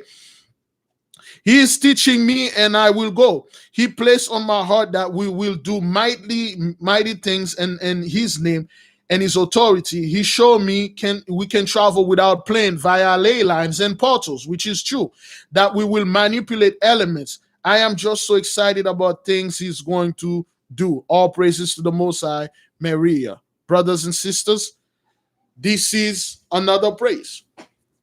That's why the Most High say your men servant will dream dreams. The sister had the dream. The moment I'm reading the dream, I'm like, there you go. That's the Most High give the power back. So this is Raphael with you. There's a portion of Raphael's spirit that is embedded in you in your hand. Another brother have that power, though. I don't know why he never used it. I told him. I said, the Most High, you saw those fish that were with you? Those are Raphael. You have the healing power. Very rare power, brothers. I don't even have that healing power. All praises, brothers and sisters. All praises. I don't even have that power, man. I don't even have it. The oil have it, but my hand like this, I don't think I have it. I may, but I put some of them on my daughter's feet and then his stuff. Yeah. All praises, brothers and sisters. Yeah. When we some one of and the other hand, another sister emailed a dream brother. The dream was too disturbing for her. Okay, she's going to lose someone, and I told her you're going to lose that person. That not going to, that person already lost. It's done. That person is done. I told the sister straight up. Okay. All right. So, brothers and sisters, when the Messiah tell you something and a servant confirm it, don't go upon his loin. Okay. The Messiah, he doesn't like that. Well, the Messiah say, show my children how to make holy water. Show them how to make holy oil. And we show them to you. We make multiple lessons about that. And then you keep going ahead and say, the Messiah, I don't know what's going on. Remember, a sister from Texas called us a few days ago. She gave a testimony how she used a holy oil, an anointed oil, to bring her son back from ODing. All right. Some of our sisters and brothers, they have that power, brothers. Okay. All right. Should we move in, brothers and sisters? Should we keep trucking?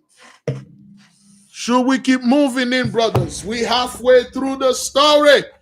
We gotta find out about the princess Zahila and Ambassador Abbasis, and we gotta find out what Saul did, what Samuel did to Saul, man. You won't believe it, brothers. You won't believe the power of the Most High. All right, let's keep on trucking. All right. Let's keep on trucking, brothers and sisters. Now,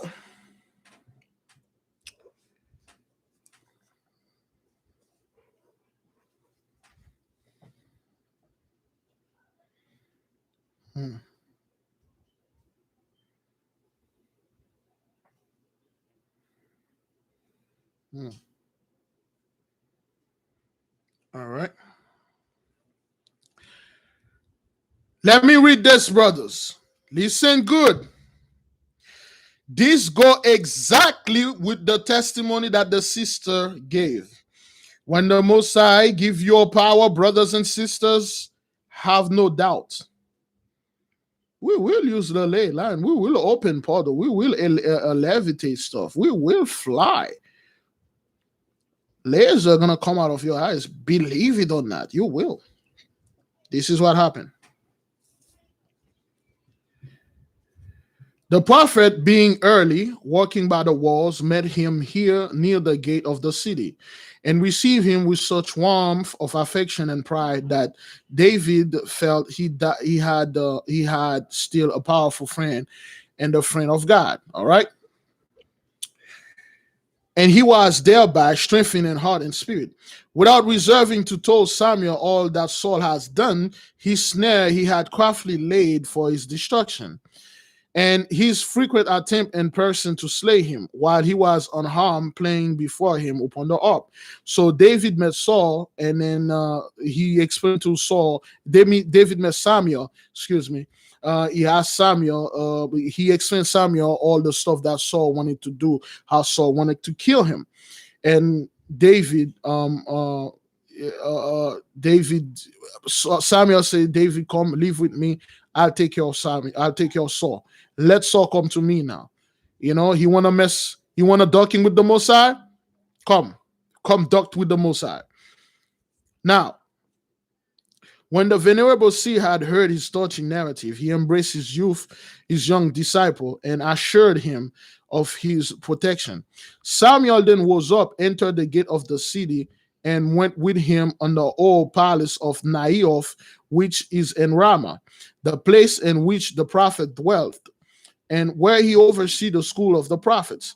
When from thence David, by one of the youthful prophets, Nathan, sent secretly to Michal news of his safety. The king also heard the same evening that his son-in-law had escaped to Rama, and Samuel had sheltered him in this place. Okay, so now David went back to the school in Rama where Samuel had the school of the prophets, the 70 prophets. And Nathan, young Nathan, David not best friend, David, one of the friends, and which is going to later become his advisor, sent word to Michal, David's wife, and tell the wife, like, yo, David is good, he's safe, he's with us in Rama. Now, King Saul heard about that. Now he's mounting a bunch of men. Remember, he ordered Jonathan to kill David. Now he mounted a bunch of men to go kill David and Samuel over there. This information filled the king with indignation and fierce resentment against Samuel, okay, because he hated Samuel. Samuel was the one who cursed him. There, Samuel of Rama bearded me thus, he cried. Say, how the hell? He just said, how the Samuel off with me like this? Have he not warned me already? Till I am mad with my grief and troubles? Let an armed company go to Rama and seize David through the seer himself, hold him back by his girdle. When they came into Rama and stood before the gate of the house of Naioth, they were admitted in the hall of praise, where they beheld Samuel with David by his side, and the 70 young prophets with their 7 teachers, all with harps and nibals and cymbals and dulcimers, and with voices engaged in singing and playing before the Lord. Samuel is himself sublimely prophesying, and the singers answering with their voice. When the king's messengers saw this, they were seized with the studied inspiration, throwing down their sword and spears, the caught up sackcloth and violent and joining the chant of divine praise. Now, this is what happened. This is how powerful the Most High is. Saul was like, God dang it, man. How Samuel done it? This guy is all up in my, he horning on my act. He's always doing this, he's always doing that. Okay, you know what? Take a bunch of dudes, go to Rama, go over there, sword in him, go get Saul, get Samuel and David and kill them. So a bunch of dudes, over 400 men, they went over their sword and they went to the school of the prophet. And they all pulled their sword, battle formation, and they are approaching the school. They are approaching. Everybody sword drawn. And then when they open and they get into the hall, all they see Samuel with David by his side, Nathan and the 70 prophet that was in the school, everybody with musical instrument. And then they start playing. And then Samuel is prophesying.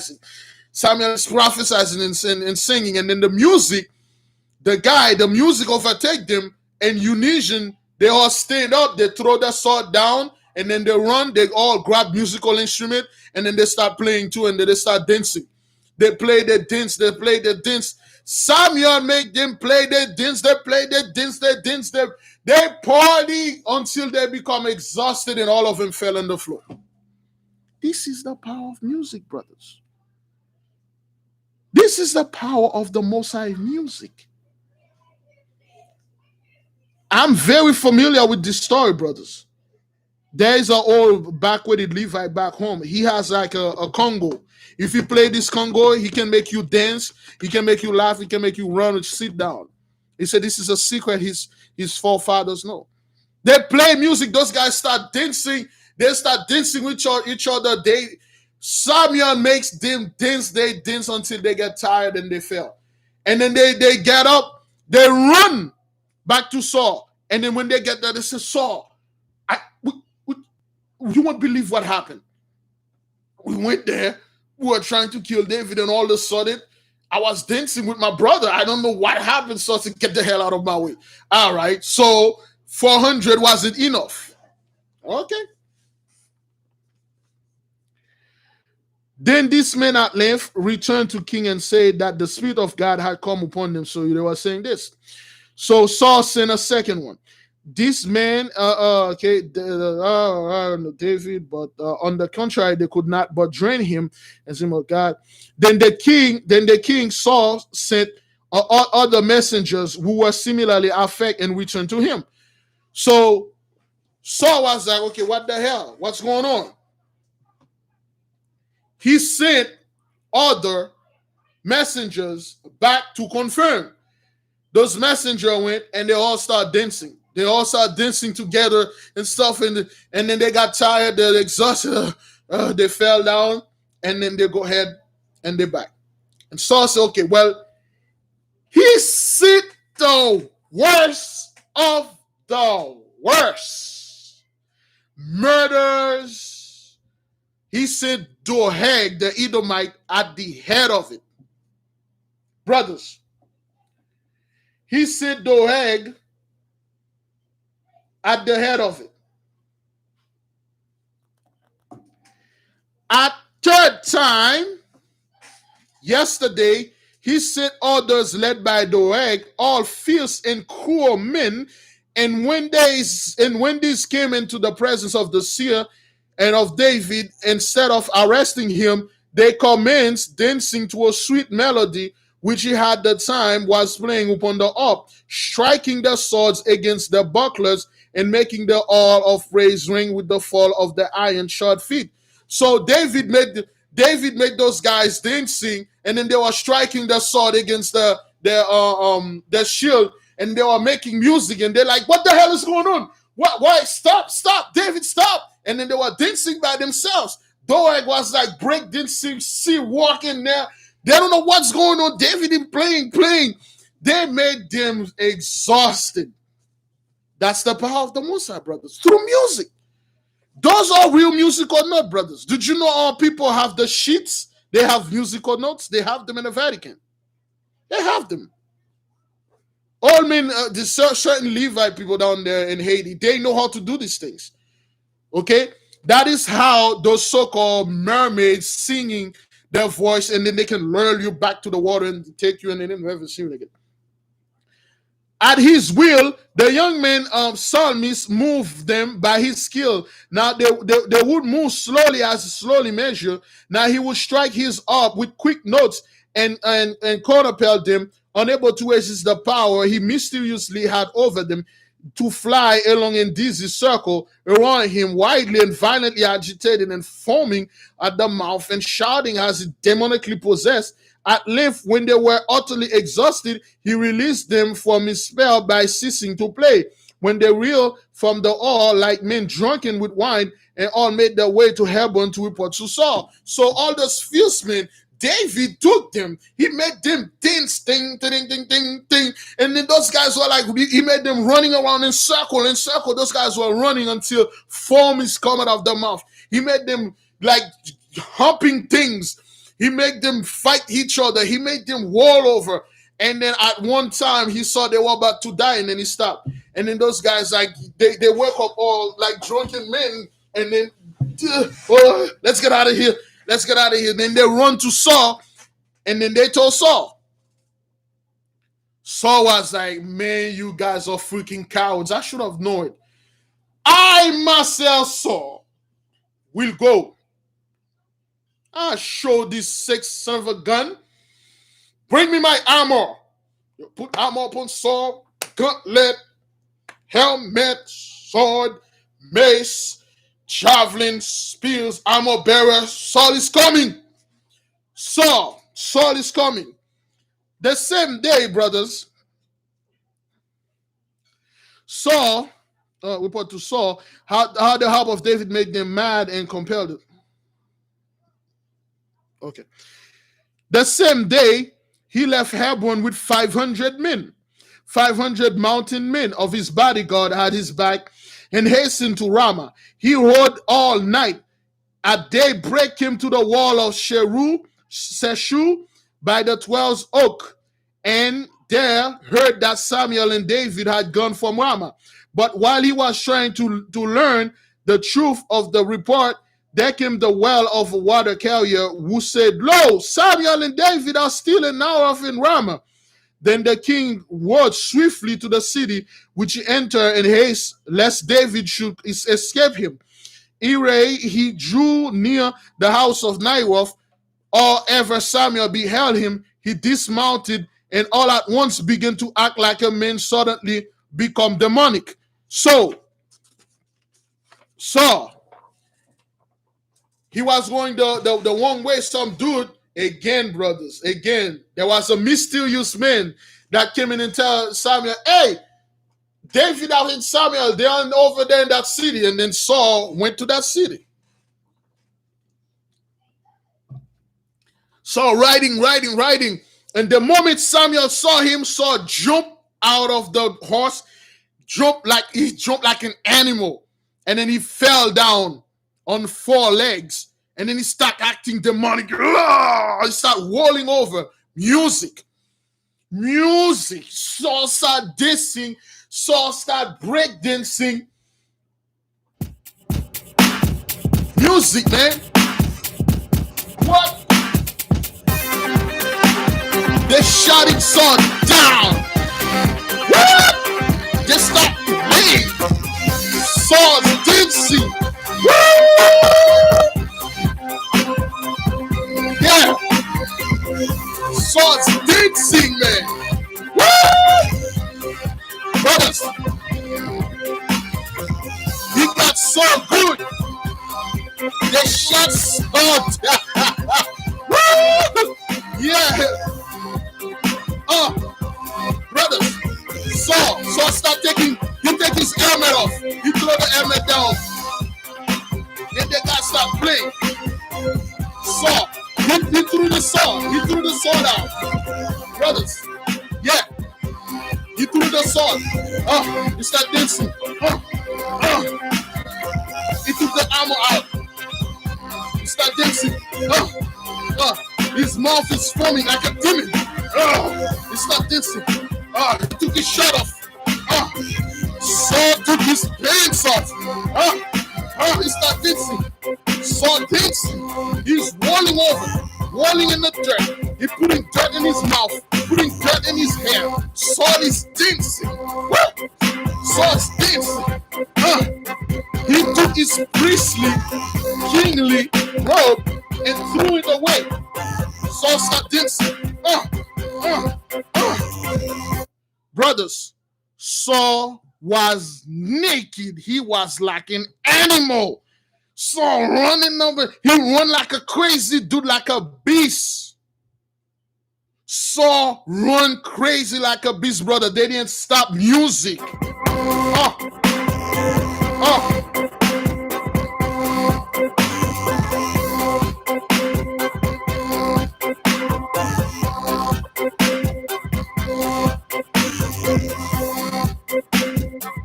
All the men that was over there, they saw the Most High shot Saul down.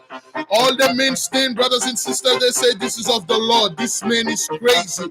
This is the power of the Most High. Only the Most High is doing this. Saul rolled over. He eat dirt, put dirt over his face. David came back with Samuel. He took a Saul. He took Saul clothes. He took the crown. He took everything. The Most High, shot Saul down. Shot you down. Saul got shot down. They shot you down. Saul got shot down. Brothers, they play. Brothers, they play. Saul become crazy. His mouth, he become like a demon. So, you know, Saul is dead, right? A lot of you didn't know that Saul was a walking dead man. Saul died, and he reverted back into a corpse, brothers. He reverted back to a corpse, and they had a corpse dancing. Look at them dancing. Everybody stepping back. All the 400 men, brothers and sisters, they stepped back.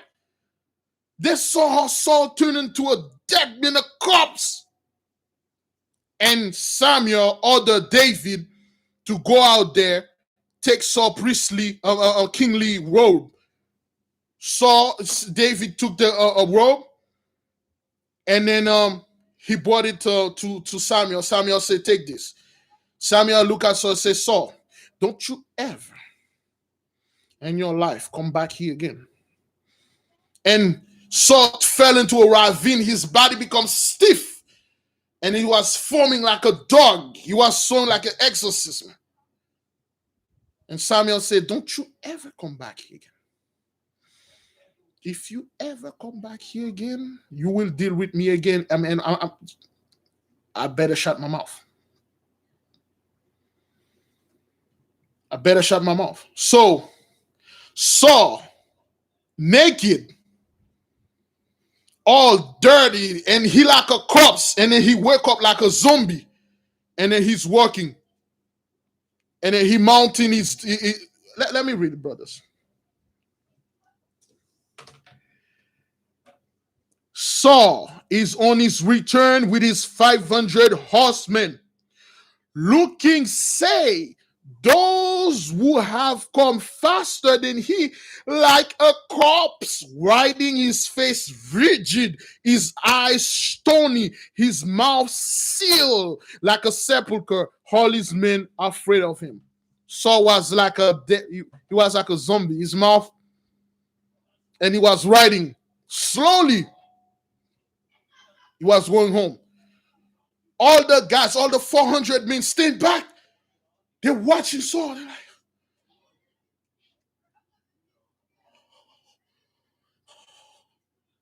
oh God, what the hell is this? What is that? What is this? Saul was like, his mouth sealed. You know, brothers, I don't want to make this too graphic. You know how when somebody died, they have to seal their mouth with glue? That's how Saul's mouth was. Sealed with glue. And then his eyes was stony. And then he, the death. When you're watching the Breaking, Walking Dead, brothers. Yeah. Yeah, the Haitian did this. They use music to won the war. They use musical instrument and they beat it. They confuse the French. They make a lot of the French kill each other. Yeah.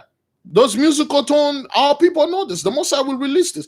That's why, brothers, they have all those garbage of music playing in the radio. The Most High love music, man. The Most High love music. Oh, Saul, not only Saul needs some milk, brothers and sisters, Saul might as well buy a freaking cow. All right. Saul might as well buy a cow, brothers. That guy, yeah, you don't need milk at all, man. Saul was destroyed. Samuel destroyed David and Samuel, the whole set. Brothers, understand this. You got the whole orchestra playing. Saul was like dancing. He was dancing and yelling. And then Saul was like quit rocking, break dancing, throwing his brothers. Look, the guy said it was a spectacle. It was a spectacle. Everybody watching, man. What? Music is very powerful, brothers. Again, brothers and sisters, it's all in the book. It's page 194. I jump certain things because you might read it on your own. All right. Now let's read, brothers. Let's read. Okay, David secretly left the palace of Naioth and encamping from Rama, accompanied by his friend Nathan, the prophet. He came to Gibeah, where he met Jonathan, who was on his way with his whole bodyguard of 1,000 men to protect him, having not heard of his father's secret, and saw the departure by night from Hebron until he had waked the following morning. When Jonathan beheld him approaching alone and safe, he leaped from his foaming charger to the ground and ran towards and embraced him long and tenderly, weeping upon his neck of joy, this escape. Okay. Saul on his return or 500. Okay, all right. Sepulchre and stuff like that. He left from Rama. All right. In that period, while extraordinary have been enacted, how persistent event. Okay, so that's like the Aleph.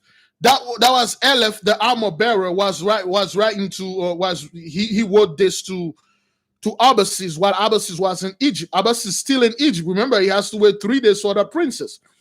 So Abbasis telling his king, his brother, he said, "Hear your majesty." He said, in that period, what extraordinary scene have been enacted? How resisted the vengeance of Saul? How wonderful David's numerous escapes from death? How remarkable all transpired at Rama. There was surely a divine power which interposed for David and brought upon the king such a strange malady. Truly, the God of the Hebrews yet lives and is powerful to defend his chosen ones. David is evidently under the scare or in heaven defending all his paths. Only a madman will continue to combat against one so plainly sheltered under the wing of his God. This is Abbasis, man. This is Abbasis telling the king, brothers. He said, King David, Belus, this is amazing. The God of the Hebrew don't play, man. He doesn't play. He protects those people. Now, let's end up this story, brothers and sisters. Let's end up this story. This is the end of the story. I will tell it. 3 days pass. Abbasis went to the king. Abbasis said the king, so, again, I'm here in Egypt. I'm here to ask the hand, but it's been 2 months, man. What's up? He said, the princess will give you an answer alone. You have to go to the princess. He will give you the answer alone. And there's nothing I can do. I will go over there and then take the answer. So Abbasis, unknowingly, don't know what's going on, went to see the princess. The princess had an area very secluded. Nobody is allowed to go there. The princess sits, beautiful, wear all kind of jewelry, perfume, and everything. She's beautiful. She called for Abbasis. So Abbasis is walking to go see the princess and hear her answer. And Abbasis got there. From far, Abbasis smelled that perfume. Like, wow. Boy, she smelled good. That's good. That's good. That's good. And Abbasis is walking towards the princess. Abbasis noticed there's no guard. Not only there's no guard, there's no maiden. It's just, it seems like there's nobody here. But he saw the princess. He said, what? She's all the way far over there. She's in a secluded hiding place. He's walking to the princess. And then the princess said, come, noble prince. And Abbasis get in. And then he kneel down. He hold the princess' hand. And then he said, my princess, as you know, I am here on the behalf of King Belus. I'm asking your hand for him. So the fathers tell me to wait. We'll be waiting for 2 months now. And after these 3 days, so what say you? What's your answer? And she grabbed his hand. She said, I will not marry that king. I will not marry Belus. I don't want to marry him. I'm in love with you, Abbasis. From the moment that I saw you, my heart beat for you. I don't know what it is. I just love you and I want to marry you. Think about it. Marry me. You can take me right here. Nobody's watching. Everybody's out of here. Plus, the oven is already preheated. All right, so nobody's watching. Let's do the deeds and then we're good. Take me. Abbasis, brother. Abbasis jumped back and said, what the hell? This is treason. I can't do this to my cousin. He's a king. He said, I don't care. I don't want him. I want you.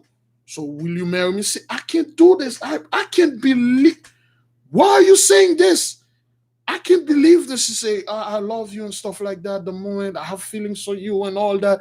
We spent 2 months talking together and I really want you and all that nonsense. And she talks.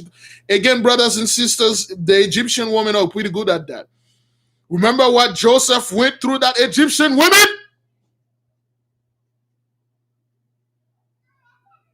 Joseph went to hell. Joseph passed 19 years getting harassing by this woman. Then he said, yo, this is treason. I could never do something like that, man. I could never betray him. He said, you don't have to betray. I offer myself to you. He doesn't have to do stuff. I'm giving you. Look, the bakery door is unlocked. You're already in. You might as well start eating that cookie. I can't do this.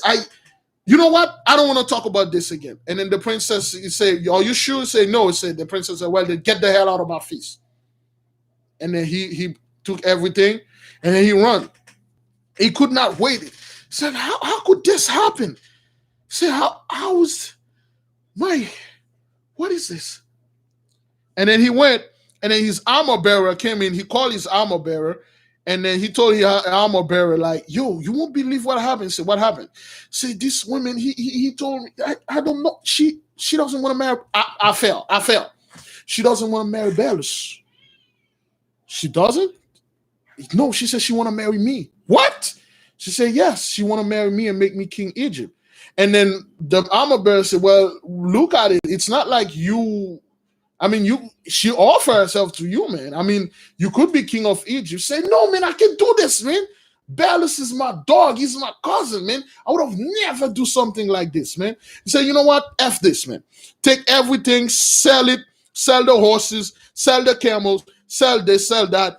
Tomorrow morning, we're moving out. And then they said, yes, sir. And then they left the word out. Tomorrow morning, Abbasis wake up. The whole army, Egyptian army is there. They arrested him. The princess threw him in prison. The princess said, you ain't going to go nowhere, Negro. And Abbasis said, you can do whatever you want to do. I'm not going to marry you. He said, well, then you're going to rot in jail. Abbasis spent 2 years, brothers and sisters, in prison. All that 2 years, the princess always coming every day, hunting him, showing that oven. So what? You don't want that cookie and stuff? I can't. You don't understand. I could buy. You know how many bakeries that I pass what I'm getting here? I could have eaten. Look, listen. This is not about this. This is about loyalty. He spent 2 years, brothers and sisters. That's why I told you those princes are here. They are evil. They were. So Abbasis, the armor bearer, the king of Egypt transferred all the power to his daughter. Again, brothers and sisters, this is weird. I'm going to tell you how she did this. I'm going to tell you how she took the father's power. There's actually, for those of you, if you catch my drift, there's actually in the Hebrew law, when the women are, and when they are all on the code red, they cannot be around men. And when they're on code red, they cannot bake cookies. There's a reason for that. That thing is so powerful. I'm not going to say how did she perform the ritual and then bind the father and then bind the king, but this man was more resilient. That's why they told those women, hey man, when you're on that thing, man, go somewhere else. Don't be staying around us because you women use that thing. Yeah, they use that, brothers. There are certain things they perform. We went we went into a whole, for those of you who know this. That's what she did. The father become under her control. She controlled the whole army. So I'm going to go with war with you. Yeah, that thing is powerful. Bind them. That's what they did, brothers. She's an Egyptian woman. That's why they told all women, hey, don't be doing anything and stuff like that with that thing. Go somewhere, wait until that 5 days, 3 days, 4 days, that freaking week pass, and then you can come back under your code white. Brothers and sisters, yes. All right, that's what they did to Lamech. Yeah, that's why they don't want it has nothing with, oh, you dirty and stuff. Nope. Any women, brothers, when they get onto this thing, they get emotional. They're like, wait a minute, I have the power. I can destroy the world. Okay, you know what? I'm gonna try it. When I'm like this close to destroy the world, and then I'm going to stop. Oh no, they never did. Can you imagine when women find out that she can use this thing and get somewhere around 200 paychecks every week? She doesn't have to give none of that cookie up. All she has to do is just tell them, and they will just bring them those paychecks. Did you know women do that all the time? That's why they told her, hey, stop doing this. Now, Abbasis brothers was in prison for 2 years, man. The princess controlled the army. The father become like, Daddy, you want me to take the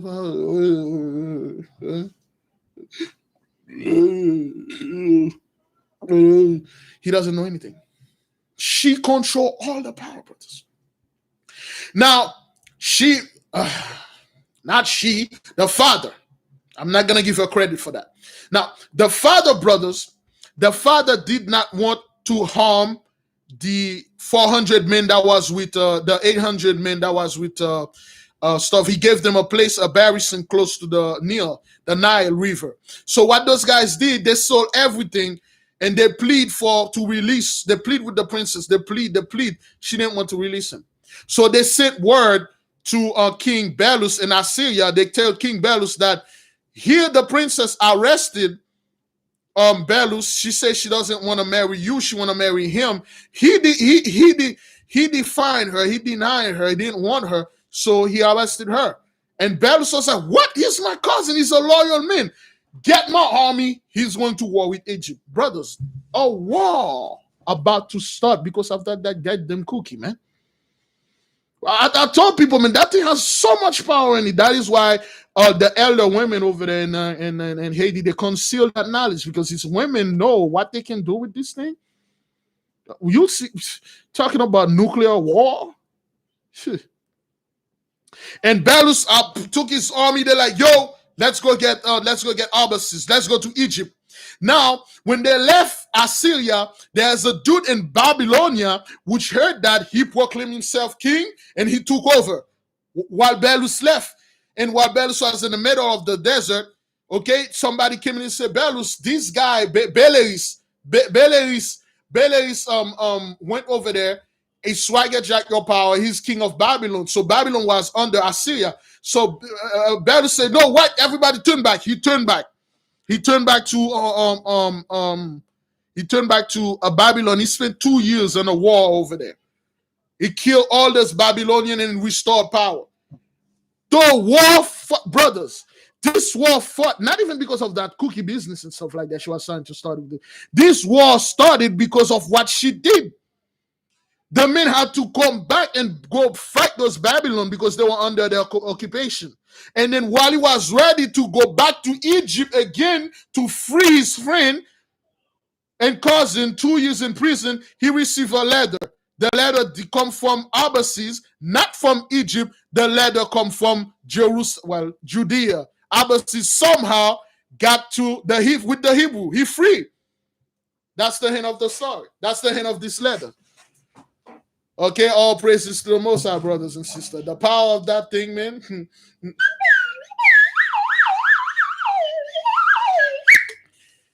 Yeah. That's all of the Most High, brothers. The Most High used this is a master chess player, brothers. The Most High triggered this.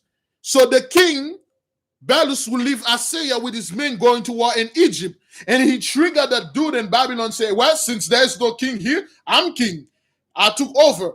And then somebody told that king here, he made a U-turn, come back, fought that king, destroyed him. And then by the time he got ready to go back to Egypt, the Most High freed Abbasis. How great is our Father, man?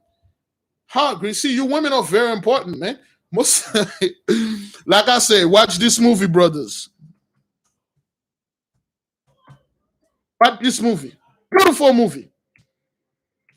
Powerful movie, brothers. Red Cliff.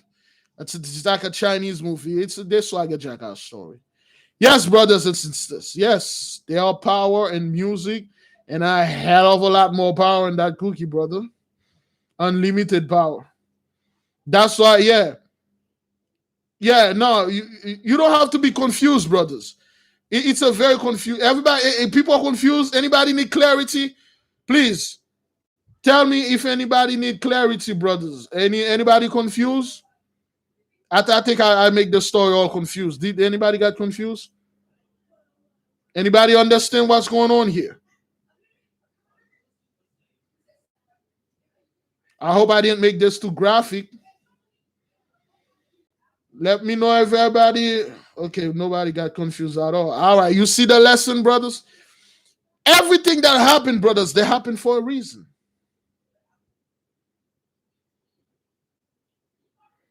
Everything happened for a reason. That's the Most High, brothers. Somehow, we don't know. I just stopped right here. Abbasis got freed. He's in Judea. He said here, okay, he got freed. Letter 10. I don't know about tomorrow, but I'm going to read letter 10. Okay? I don't know what happened. Frankly, I don't know. I'm gonna read the letter 10, see what happened. How did he got freed? I don't know. I don't know. Hopefully, brothers. Today, I wasn't gonna do this, man. I was like, Monday's my day off, man. Most time I'm just gonna chill, go to sleep, and stuff like that. The most I said, oh hell no. You go out there, tell my children stuff, okay? All right. So we halfway done with this book, brothers. We halfway. We're in the middle. We got this part. We're already done with this part. We got that part to do. By the time we're done with the 40 days fast, brothers and sisters, we'll be done. Now, do you understand, brothers, the power of music? Do you understand how Saul was all messed up? Do you understand the power that those women have between some place, that organ that they have? They can play this organ in the church. I'm talking about the instrument organ, not the ultimate organ. Yeah, all right. Brothers and sisters, do you understand this power, man? Okay, that's why they really never really let women rule, because they rule with emotion. This is not anything against you women. This is true. The women that used to rule, like Deborah, she used to rule Israel. She ruled with like an iron fist. She not ruling with emotion, but with, you know, common sense, with proper sense. Yeah, don't you refuse. Joseph refused that women. She's made Joseph go into prison for 19 years, bro. Was that what that is? 19 years? Yeah, 19 years, brothers and sisters, man. Yeah, I know some women that did things to men that not these men, brothers, they refuse. When a man refuse you, I can tell you this: no man want to refuse a woman. Trust me. As a man, we never want to refuse a woman, especially when she unlock that door of this bakery and say, "Quick, get in, grab anything, and then eat and run." But there are consequences. You see, women don't think like us men. They don't think that repercussion. Anything they can say. Well, I mean, she's a freaking princess. She could actually say, "This man raped me," just like the princess tell the court that Joseph actually did force his way, but he did not. Yeah, those women were deadly back then. Like I told you, I never found one princess, brothers, that was ever like good. They look good, they look all charming, but the moment the father, they can take power from the fathers anytime they feel like. Yeah, women were deadly back then, man. They were deadly. They can control men, they know how to do it. That's how this knowledge is lost to most of them. Ooh, and then the women that know this knowledge, they don't want to transfer it to the young one. Yeah. Can you imagine if one of you or women got this knowledge now? You got old man Trump, old man Biden paycheck. You got stimulus paycheck or coming. You got like a couple millions of stimulus paycheck. Men are bringing you their stimulus paycheck and their paycheck. You can do that to this very specific knowledge, which I made a huge mistake of telling you people.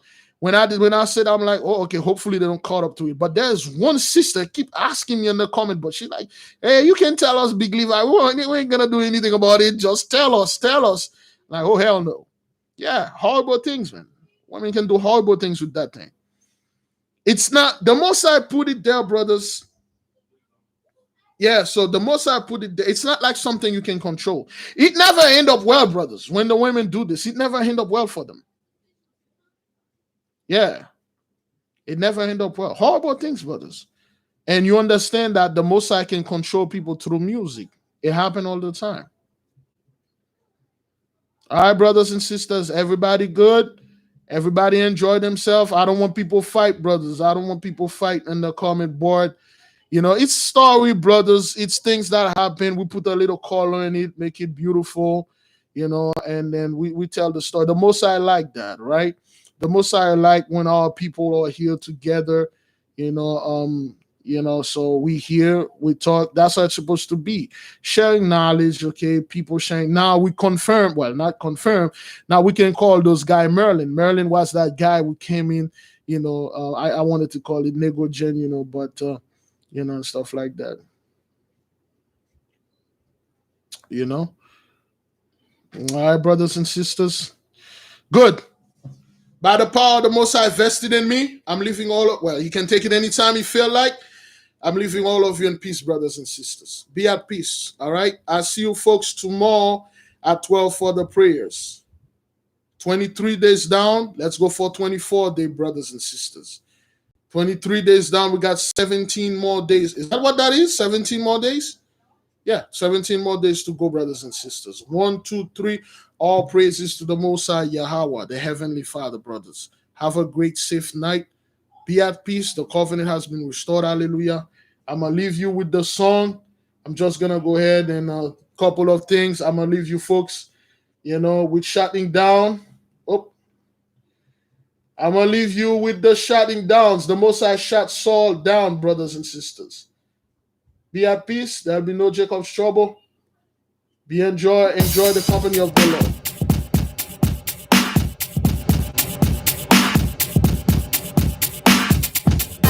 Enjoy the music, brothers. I'm going to come back and shut it down.